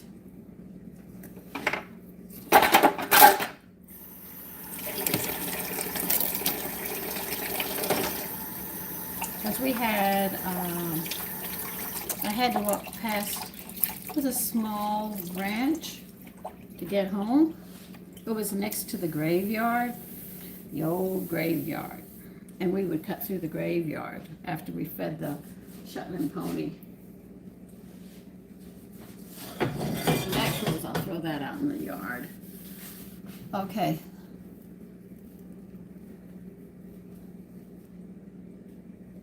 Good night, Justin.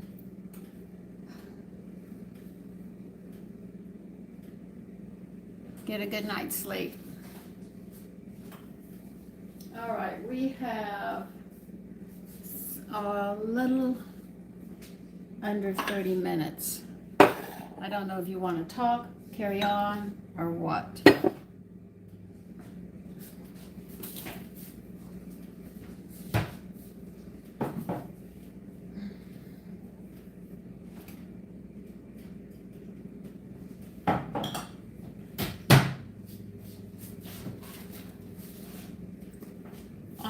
Are any of you playing Bingo Blitz? I haven't figured the whole game out yet. I think I'm, where am I? I went past Madrid. I don't know where I'm at on that thing. What's coming up next? What we have to do is take that meat out and we're going to shred it. And we're going to put everything together. And that will be the whole dish.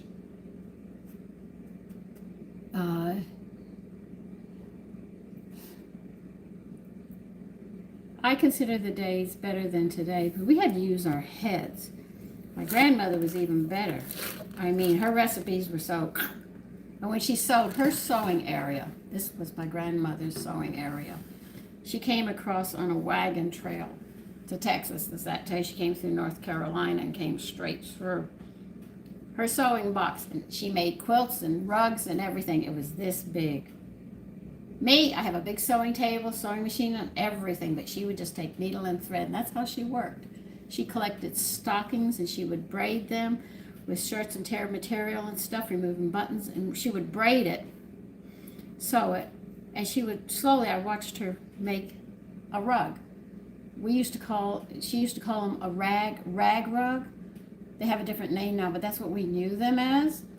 And she would make them. My mother hated those rag rugs, but my grandmother, she made a big room for her dining table area that she had. I'm using, what was I using?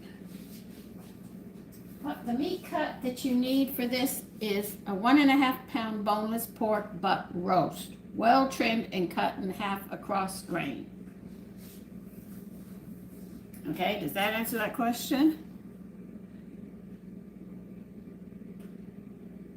No, we lost everything when the business went under. I had a picture that had come across from Europe all the way here through the wagon trail. Her mother had it. It seemed to have been handed down. It was a gray, simple picture. I love that picture. And we lost the business. We lost everything right out.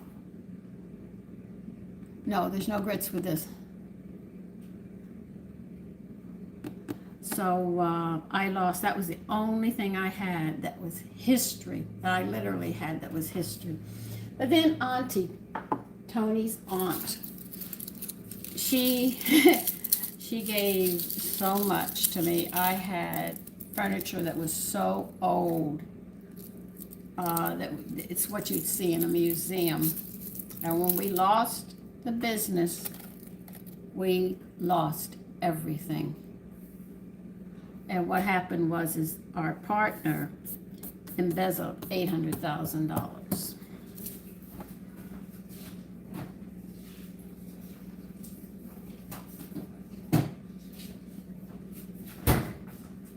Fled the country.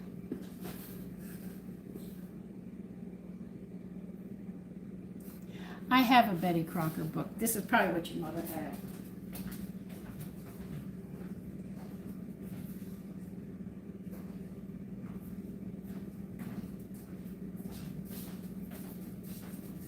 Is this what your mother pulled out, except it was a different color? If I remember correctly, it might have been green. Yeah, I have it too. And as you can see, this book is well worn, and I'll show you how bad it is. All my pages are coming out. Does that tell you? It's an old cookbook.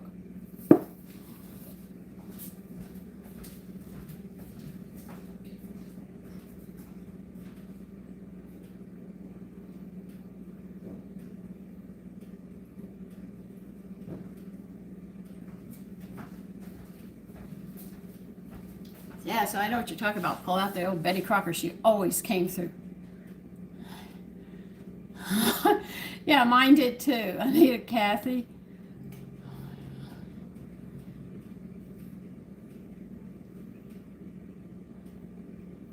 Yeah, that's a very old book. That was the one, that was my first cookbook, you must know. They had one for little girls. I lost that one when my parents got a divorce. My mother threw it out and said I didn't need it. She didn't realize I wanted to keep that because if I had a little girl, I wanted to give it to her. That's where I learned how to make coffee, teas. I learned to make dressings. I learned to make salad. These were simple things that little girls learned as they moved into the cooking world.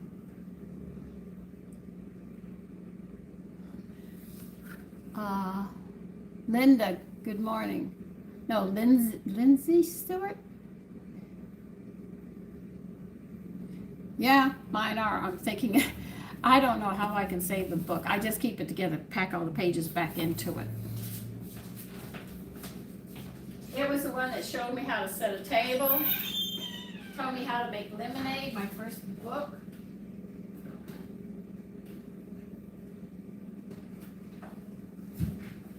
Terminologies, gave you the basic pots and pans that you needed, how to measure them, measuring cups, the difference from the liquid, from the dry, and why you did it. It just explains so much. That's where I learned a lot of my cooking terminologies was through the Betty Crocker cookbook, but putting them into practice was my teachers. Yeah, it's all in pieces. Is yours in pieces too? Like mine? Yeah, that's some of the newest ones I have now are I got a Gordon Ramsay finally got a Gordon Ramsay because I was looking for one recipe that he made that I wanted to make. I got Anne Burrell is a new cookbook. I got some really old cookbooks, but listen, I've already on my second bookshelf. I've got books packed up on my bookshelf. And I've already moved into another room with cookbooks, so I've got a lot of cookbooks, and I don't have a Homes and Garden. I don't have that one. Yeah. Yeah, now the banana bread that you make today is more moist than the banana bread that comes out of the Betty Crocker cookbook. Okay, just like if you go to the first cookbook, what was her name that made it? I can't remember. The first cookbook in 17 something. The way she makes apple pie is not the way we make apple pie today. So you can see where it goes in all different directions. So when I cook, and I cook the old way, you get one way, but when I cook a modern way, we go this way. But what I try to do is prove you can make this nutritious and you can make this nutritious. More nutrition, your health is better. Yeah, she has, yeah, it's in their old school beef stew. If they say water, I say, no, I'm not doing water. I'm putting stock in there and different vegetables, and you can do it. But that was the basic, the little girls, Betty Crocker cookbook was the first for little girls, and that's what I learned on. I learned a lot. It got me started. I don't have a Homes and Garden. I don't. I have a gourmet one, and gourmet upsets me because some of those recipes are not as good as they say it is. My husband used to stuff the turkey because he was the one who made the turkey, because I made everything else. He stuffed it with fruits and nuts and vegetables and, you know, the regular bread and eggs and stuff. The only thing is he would make the stuffing the night before, leave the eggs out, put the eggs in the stuffing in the morning, and then pack it, because the turkey would be cleaned the night before, and the stuffing, everything was put together except for the eggs. Don't put the eggs until morning, and you could leave it out. So then when you wake up, instead of having to chop everything and get it ready, you just sit there and put 2 eggs in it, because we made a big turkey. And he mixed it up, packed it, it was in. I already had the giblets cooked so I could make giblet gravy. I had the cranberry sauce already done, so at Thanksgiving, we weren't really cooking on Thanksgiving Day except the turkey and the stuffing. I already had the candy yams, the peas and rice were already done. the giblet gravy. And the desserts were done, whatever we were having. So it's just different ways that everybody can make theirs.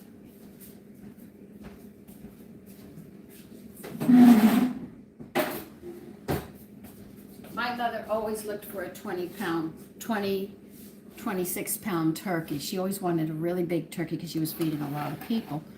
And when I go looking for a turkey, I want a 10 or 11 pound, a small one. And if I feel like canning turkey, I'll buy 2 turkeys, and I'll sit there and I'll chop one up, and I will can it for later during the year. So I season it with whatever seasoning. Each jar will have a different seasoning, and then what I do is I can use it throughout the years. I can make turkey, cream turkey. I can make turkey casserole. I could sit there and, you know, just make different dishes with it. Now, Julia Child's, I had 5.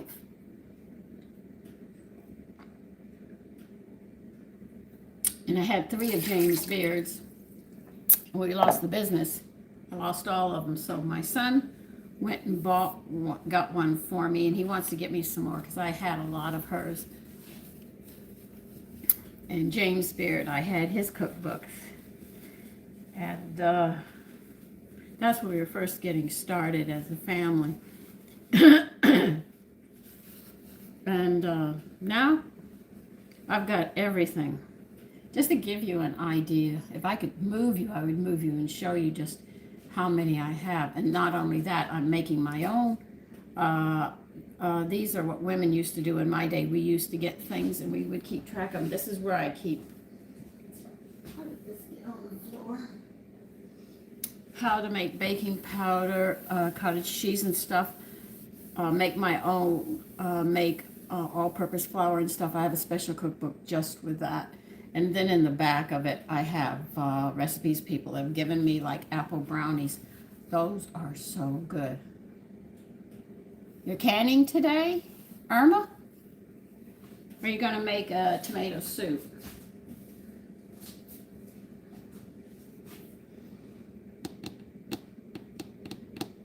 Yeah, Julia Childs, she's famous. I remember seeing her. She was the first out of the family that I learned from. Hi, Irv, and good morning. I don't think I need any more pepper. We got pepper and stuff for myself already.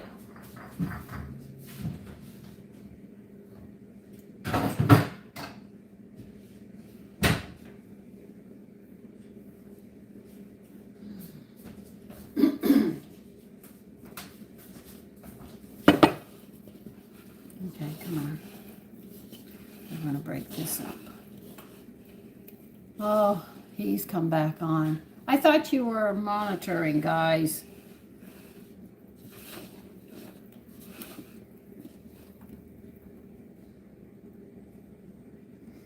This pasta smells good. I didn't know if flaxseed was going to take to it, but it looks like it took very well.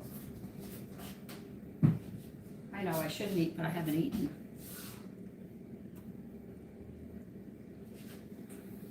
I remember James Beard too. Like I said, I had 3 of his cookbooks.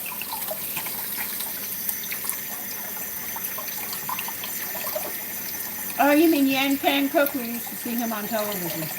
Yeah, I remember that.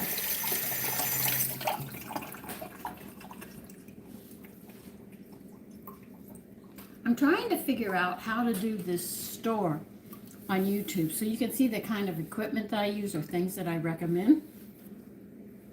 And for the life of me, I cannot. And I noticed none of you said you were playing Bingo Blitz.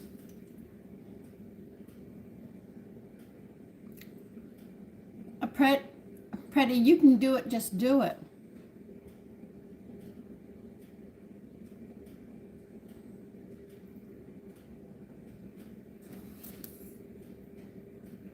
All right, let's see how this works.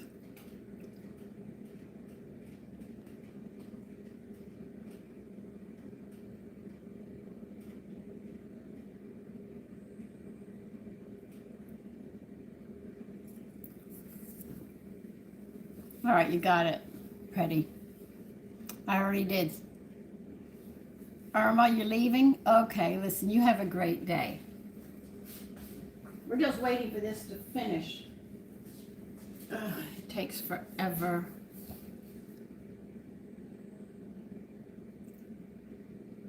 All right.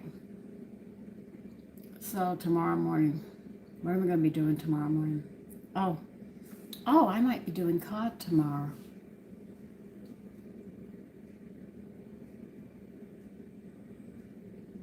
Okay. Okay, thank you. Oh, you're coming out blue now. Just letting you know, pretty. You're coming out blue.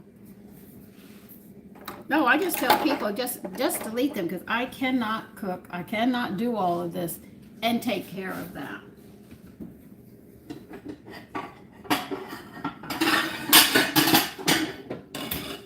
Now, don't ask for any money because I don't have it.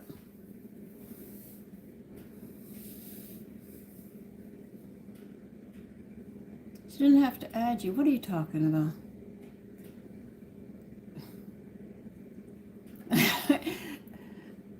Thank you. No worries. Good morning, Atel.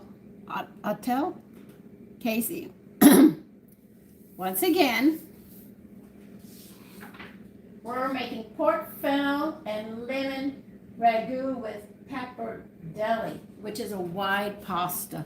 And what we did with the pasta, instead of just using all semolina, we took 2 tablespoons away and put in flaxseed flour. Well, it's actually ground seeds. Now, see, that's what you need to use the mill for all this. So it's that's the dish we're having. Okay, honey, tell them hi. Let's see if we can get some dishes done here. Because I have 15 minutes. We all have 15 minutes. Well, let me get the eggshells done first.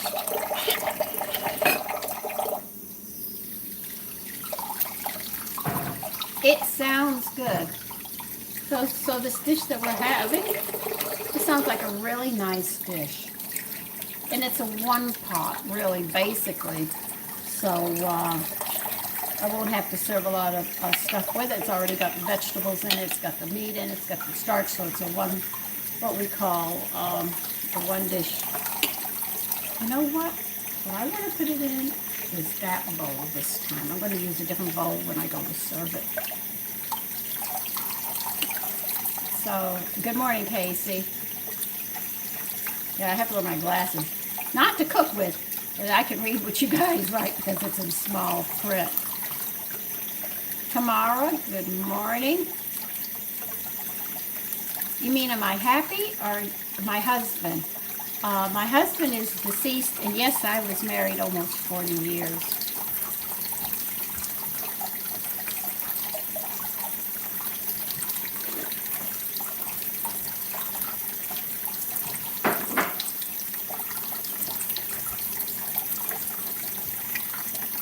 Good morning, Casey.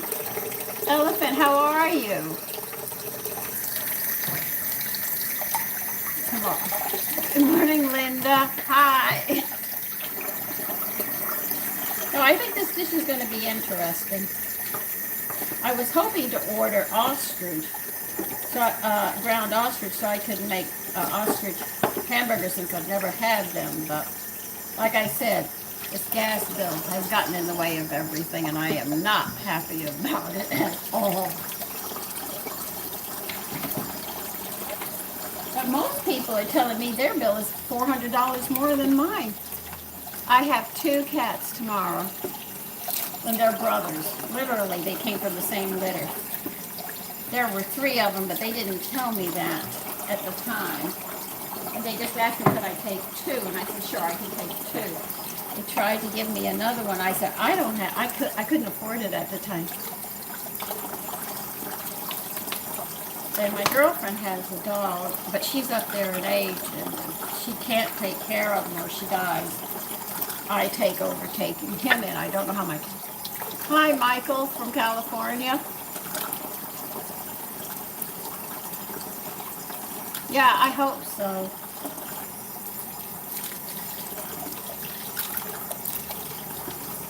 A lot of them told me I've got 1,000, over the 1,000. And I thought mine was bad at near 900. So, you know, I'm like, maybe I'm not doing so bad, but still, it hit a shocker. Because I had planned to use that money for something else. I worked very hard to save it up. Like all of you, I saved pennies. I'm not hungry for breakfast this morning, so I'm not making it.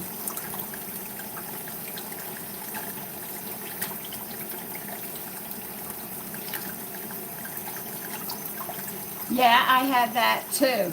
I did have one of those little ovens, and I got to use it 4 times, and then my mother just left it in the closet, in my bedroom closet. And I would ask her, and she'd say no. So my question was, why she bother buying it if she's not going to let me use it, you know? And it was just a little light bulb.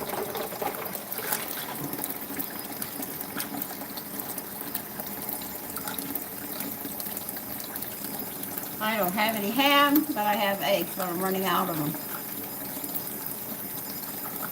Yeah, I think that's what it was, a cake oven. The top didn't work, it was just a little oven, but it looked like a stove, you know, on the top, but it wasn't. It just did it, and it just had a little light bulb in it. And you make little packages of batter, and you made a little cake.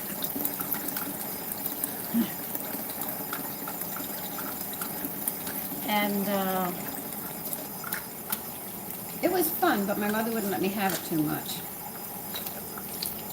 Then she got me into Barbie dolls. I remember going to the store and seeing the Barbie doll there. It was 89 cents. Does that tell you? No, it's dollars, right? And she had a swimsuit on with high heels, and she had a ponytail. She had curly bangs up here, and she had her ponytail here and down at the bottom. And it was a striped swimsuit, one piece that she had in those bikinis. And or thongs or anything. It was just a regular one. And that was really, I wanted it so bad. My mother would watch me. I'd stand there. I was always taught not to ask, so I couldn't ask for anything. But I stood there. My mother knew I wanted it because I just stood there.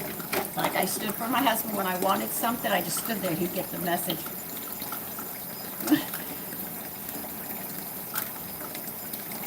Oh, my mother wouldn't let me use it without her right there. But I don't know. So I had a Barbie doll, and I got Kent, and I sat there, and I got her car, and I'd lose her high heels, and my mother would sit there and buy a little package of high heels, different colors for my Barbie doll. And she said, I don't want to find them on the floor, Sandy. My mother would step on them. Because I couldn't find them. I lost them. Yeah. Okay. Read instructions. That's what I always tell everybody. When I read some woman pack the mill, I did a video on it. I'm trying to get it over to the store. I just don't know how to do it. I'm trying to learn how to move it over because it's what I would recommend you to get. If you want to make Ezekiel bread and stuff and make your own grains, grind them up fresh. And you don't read the instructions, you're in trouble. My mother would step on those heels and she screamed, I'm never going to buy you Barbie's high heels ever again. I said, but I picked them all up. And my mother would show me a broken one that she'd stomped on throughout the house. I told her I was sorry, but she would get so mad with me, you know. But I would pick them up. I didn't know they were all over the house.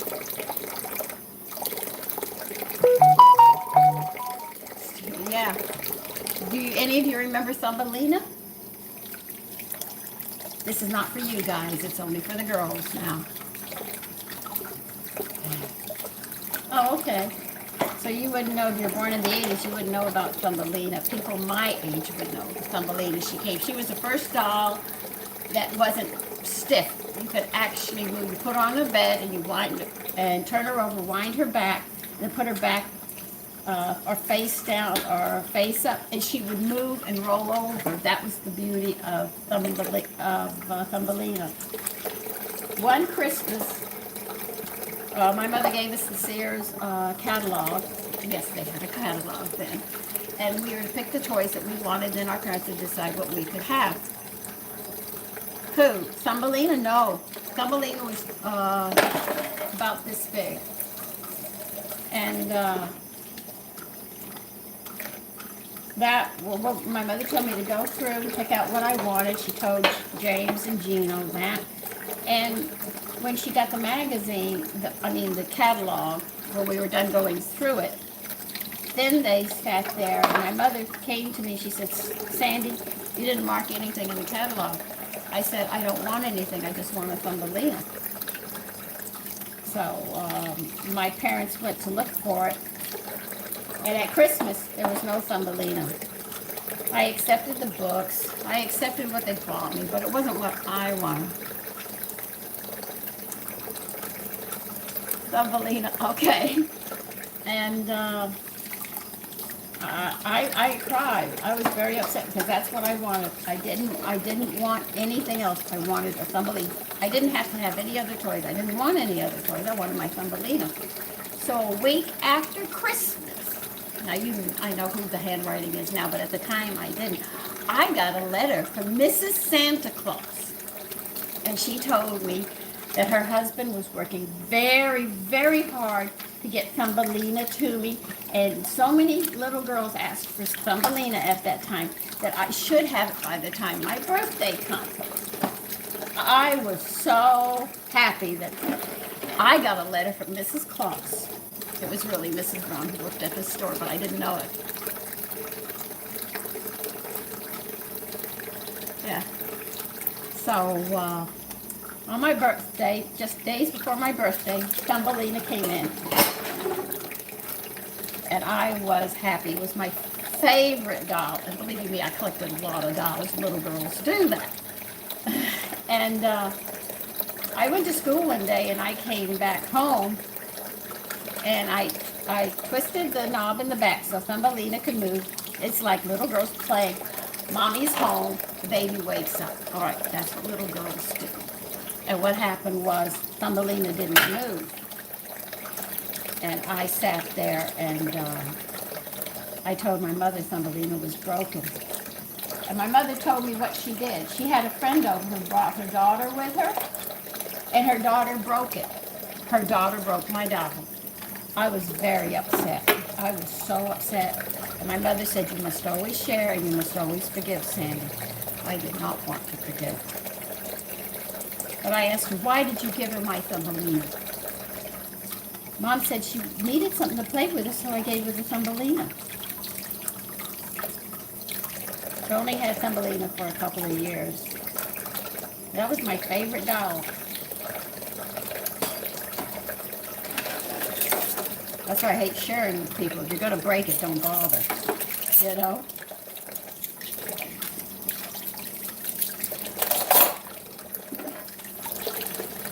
All right. Is it time yet? You'll never find Thumbelina again.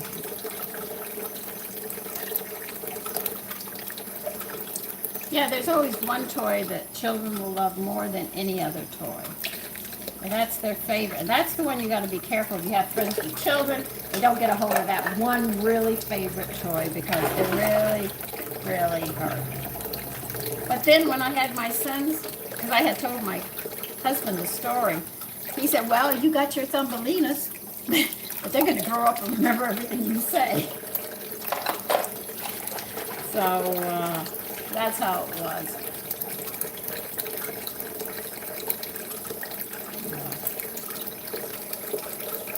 3 more minutes and we'll check the roast. I'm sorry I'm entertaining you this long.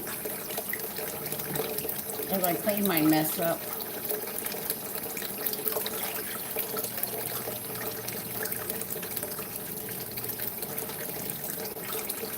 But I never forgot that doll in all my life, my little Thumbelina.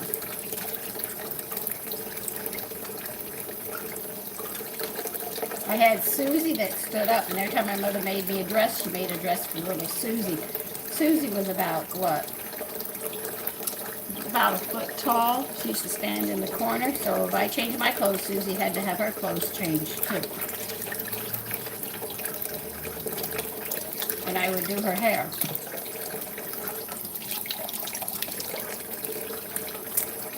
thought I got all this out.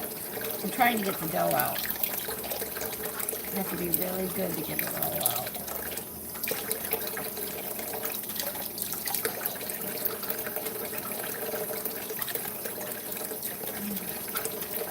See, if you don't clean it out real well, the pasta won't come out. That's why I soak it. Get a toothpick to start picking it clean.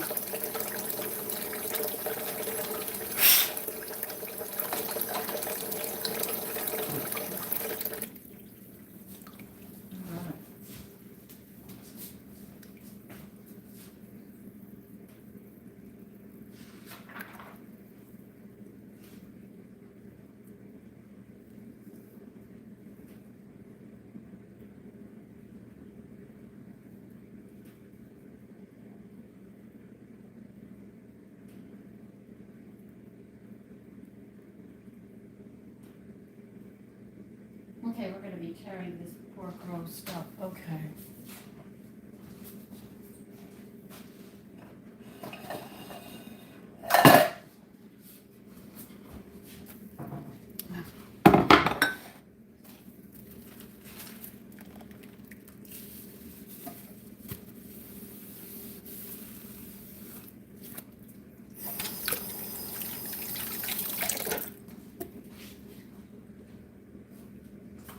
Okay, we're going to get the roast out now. We're going to have to let it cool 15 minutes while we're working with the rest of it.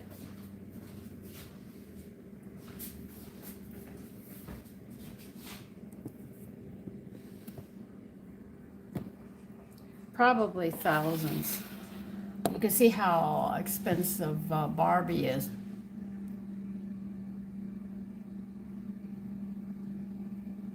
I have no idea.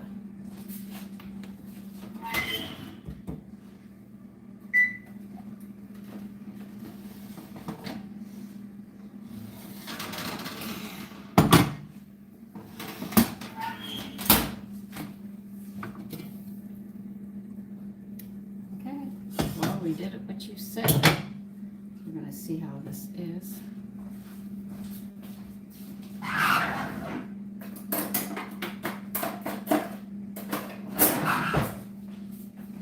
I mean, G.I. Joe, my brothers had a G.I. Joe, and G.I. Joe was a foot tall. Now they make these little teeny miniature ones, but that's not what we had. We had a whole foot tall G.I. Joe, real clothes, not plastic ones. You could undress them and dress them. You know. Okay, you're gonna put the prawns, the fronds, and the lemon out zest here.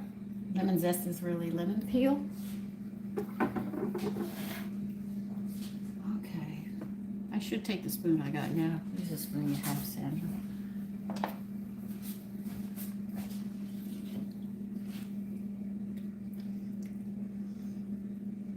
Okay. Well, let's get a serving platter. Put the lemon juice in here.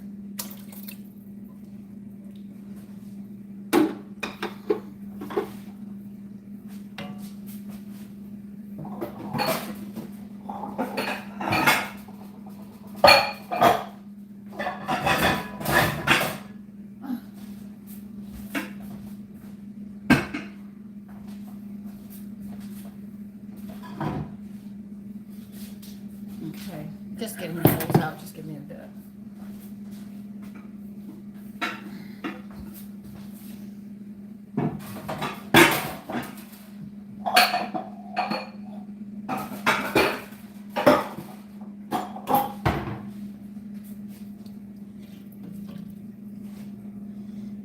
Okay, sit here while we tear this meat up. We're probably going to need a fork for this. I always tell you to hold a fork in the house from an old set, so you don't have to use your new set.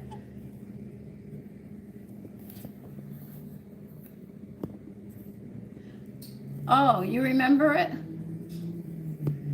I don't know, but I bet you it cost a pretty penny.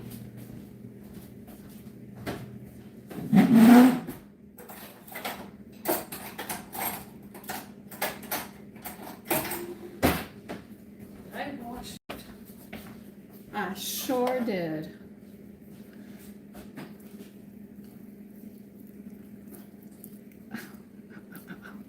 I'm tearing the meat up.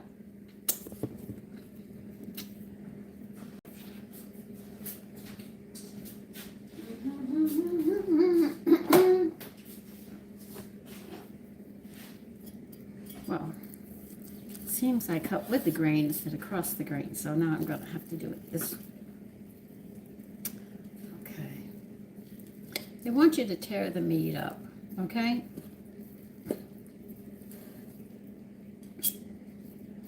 And that's what I'm doing right now. It's very hot, so you have to be very, very careful. They say let it set a couple of minutes. Oh, don't worry about it. I enjoyed the few years I did have her. Like Susie, I named every last one of them. I even got dolls from Mexico that were made with yarn and wire, and they were dressed like little hippies, you know. Colors mixed, matched, and bright. And I enjoyed those too. I remember the first earrings I got when my ears were pierced. I still have them to this day.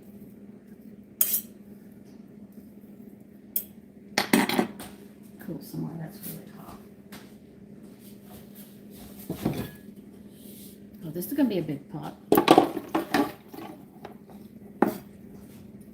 Okay, cut you 3 separate pieces so I can work with you better. Okay.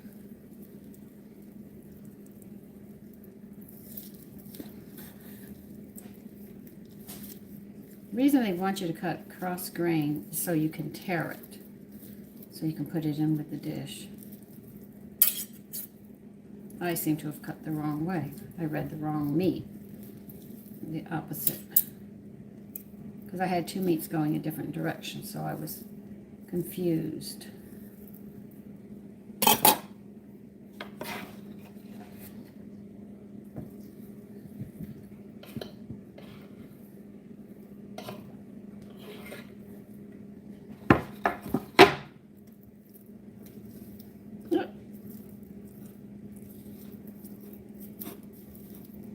So ouch, be careful handling this. Don't want you to burn yourself too much. You don't mind heating your fingers up a bit, but you don't really want them to get burned.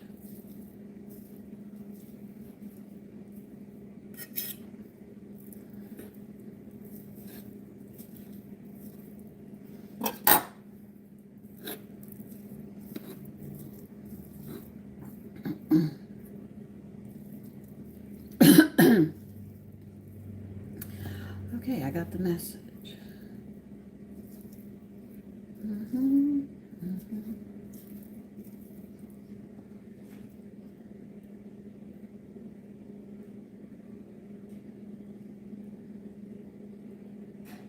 No, I didn't get any money. One of my sons took me out to dinner.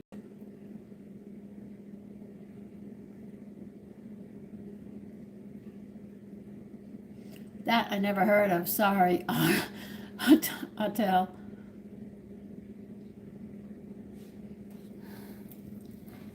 Yeah. I remember crafting was something that we learned. Little girls learned, like cutting out paper dolls, you know, and their clothes and stuff.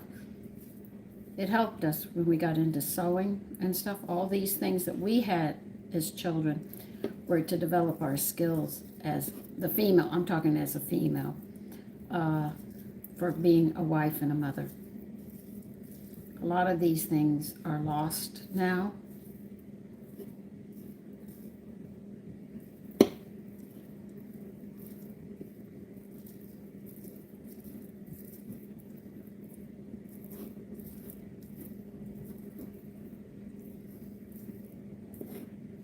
Like I had told my husband, you know what I want, Tony? You know, on that bomber of that was painted on the side with that woman. Oh, I can't think of Greta. Was it Greta Garbo that was painted on the planes? I said, I want that. If you have to cut the whole plane section out there, that's what I want. He said, why do you want that? I said, I like it. And this is from World War II.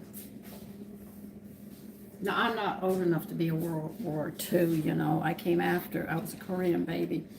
But when we went to the comic book convention, I was telling one of the guys who created things that I always,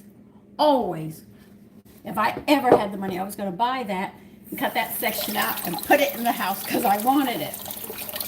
And he said, I knew that guy. He was 19 when he did that. He said he'd never seen a female. So see, women, if you don't think men, and you don't have to show up. Men are very good at knowing what our bodies look like. And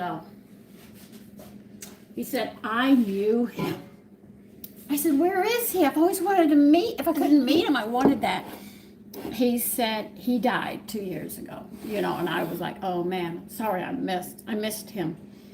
And he said, I have a picture of it. So he gave me a picture that the guy had drawn of the very thing that I had always wanted.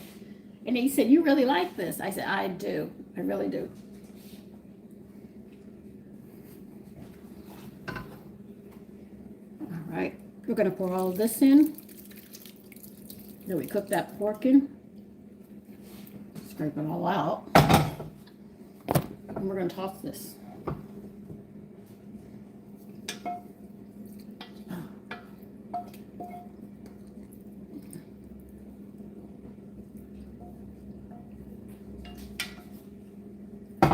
I don't even know if you could even find that thing. This is it. I'm mixing it right now.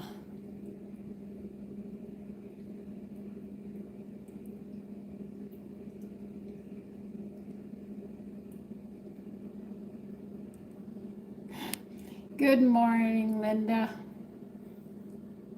Devlin? No, boys took woodworking or mechanics. That's what their choice was. Now you sit there and say, at that time, remember when I grew up, it wasn't broken homes. Men married. They went into the service. They served this country. The draft was on at that time. So men knew their place. Women knew theirs. Today it's so crowded, you don't know zip, you know. Like somebody called me, like told my son, you're a cis, Jesus, something. My son jumped on and said, my mother is not that. My mother was born a woman, and she'll die a woman. She doesn't go with that crap, you know, point blank. So this is the dish. I'm just mixing it all up. Everything's in here. Oh, and I have to wait till 10:30. This really smells good. I might have to find something to eat just to curb my appetite. Listen, I asked you, what'd you think of orange lemon coconut muffins? None of you answered me.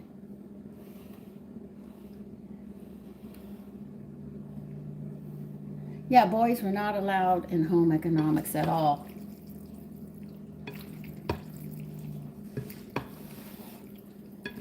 Today in home economics, they teach them how to make candy. I said, why are you teaching them to make candy? What you're going to do is make everybody fat. This is good. I hope you try this dish. I know it takes a little bit of time, but I didn't want to cut off the video to come back later. So I just ran it for the cooking time and all. But that's it. Ta-da! We have it. Now they want cheese on this. Yeah, we're not done yet, but we got enough of it.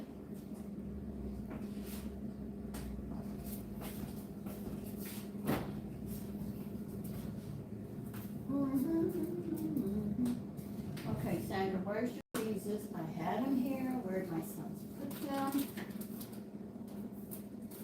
Jesus Christ.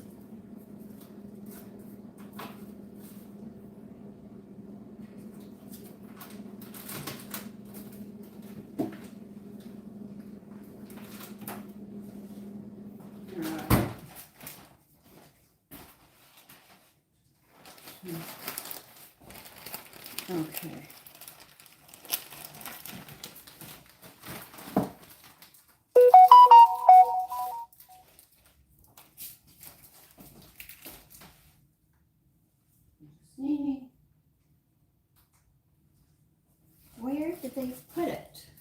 I'm looking for my cheese.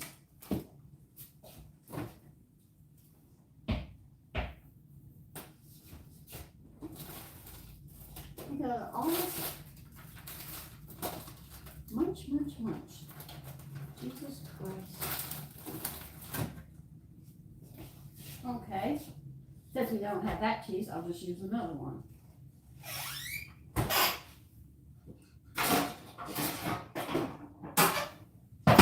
Okay.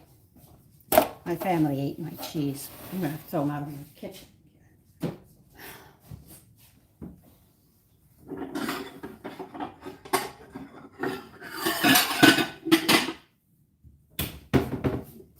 So I'm going to have to put labels on everything in my kitchen. Don't touch. All right, so I'm going to have to use Parmesan. I really don't. I bought it. I don't know what I did with it. Oh, well, we'll use Parmesan on this. All right, they want a whole cup.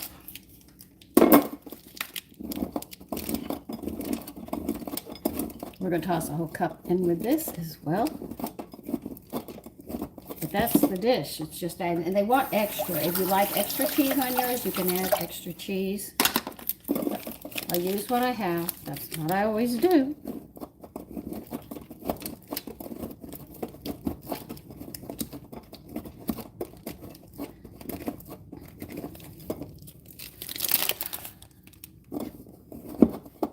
Because I wrote it down on the shopping list. I know I picked it up, and now I can't find it. So they might have done something with it. See, when you get a lot of chefs, you're not sure.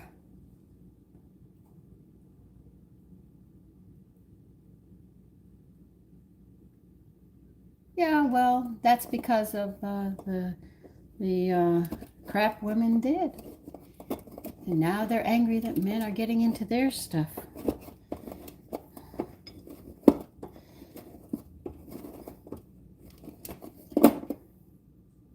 Yeah, that's about a cup. They want a cup of cheese. What they're asking for is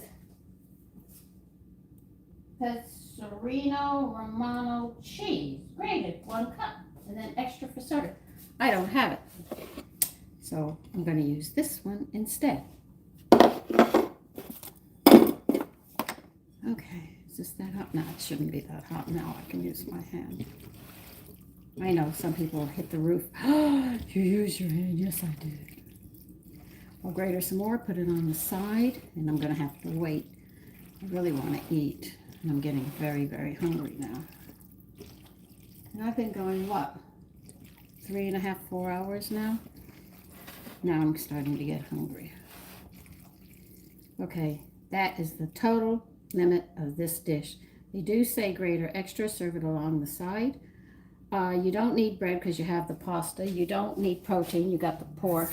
And you got some vegetables in there from the fennel and the onion. If you want to add more, a vegetable alongside of it, you can. But I was taught 1 starch per meal. And because I have the pasta made, I don't have to use anything else. And that is this whole dish. And we will probably eat just about the whole thing. I know you're going to say, you can't. Oh, yeah, my family does. We go there.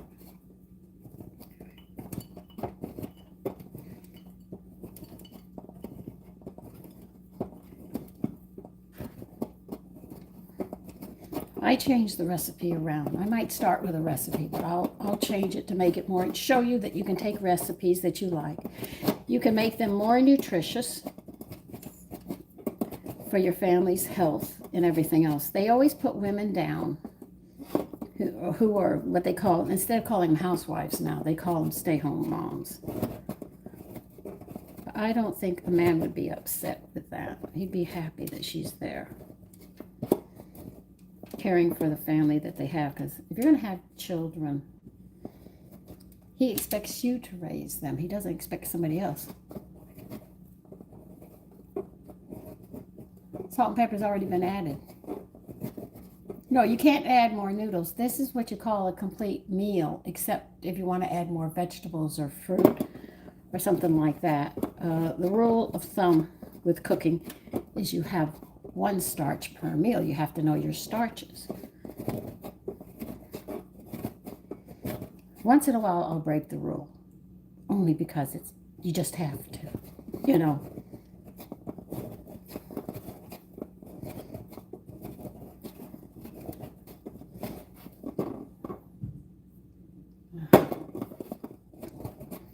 But I know a lot of people put 2 or 3 starches per meal, and I'm saying, and you wonder why you're fat, you know?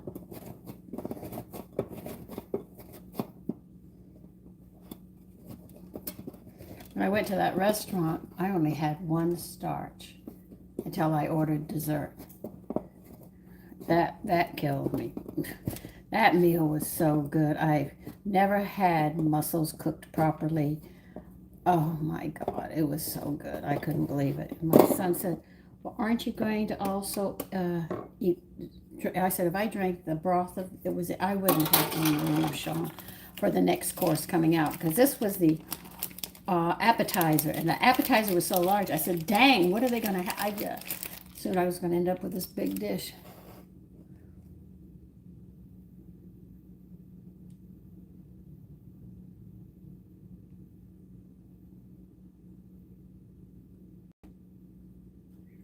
Yeah, well, if you want, I would tell you to get Betty Crocker's book. It gives you a lot of basics to help you, but you have to study it. Like a woman got a percolator, but she didn't know how to work the percolator, so I told her it's a tablespoon of coffee to 1 cup of water. Now, the way they used to do it in the country when it was the Wild West, if they had chicory root, but if they got coffee, they had a special coffee pot you put on the stove. I used to have one only because it was just so country. You know, the blue and white ones, I think they make them black and white now. You boil the water in it, make sure you measure the water into it. You take a handful of your coffee grounds, and when it comes to a boil, you dump them in, turn it off, let that coffee settle to the bottom, and that's how they used to make coffee.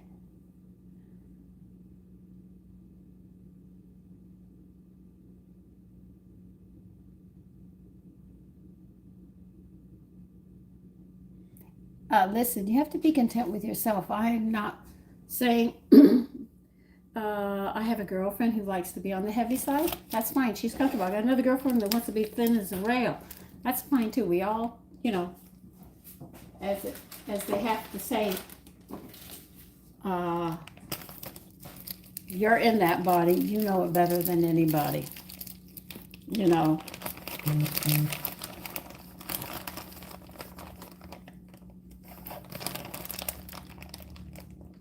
Oh, you do? KF?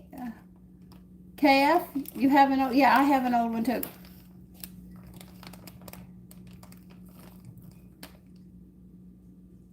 Oh God, yeah. They are. That's why I wanted the Betty Crocker that my first cookbook, but she got rid of it. I was not a happy camper about that. Okay, that's the dish. We're done. I'm going to clean my mess up, and I want all of you to take care, enjoy your day, and I want to know what I'm doing. I'm going to be cleaning upstairs and finishing it so I can come downstairs and get the bottoms of the house done. Okay, so yeah, that's true. So listen, I want all of you to take care, enjoy your day to the fullest, okay? And I'll see you tomorrow, okay? Bye-bye.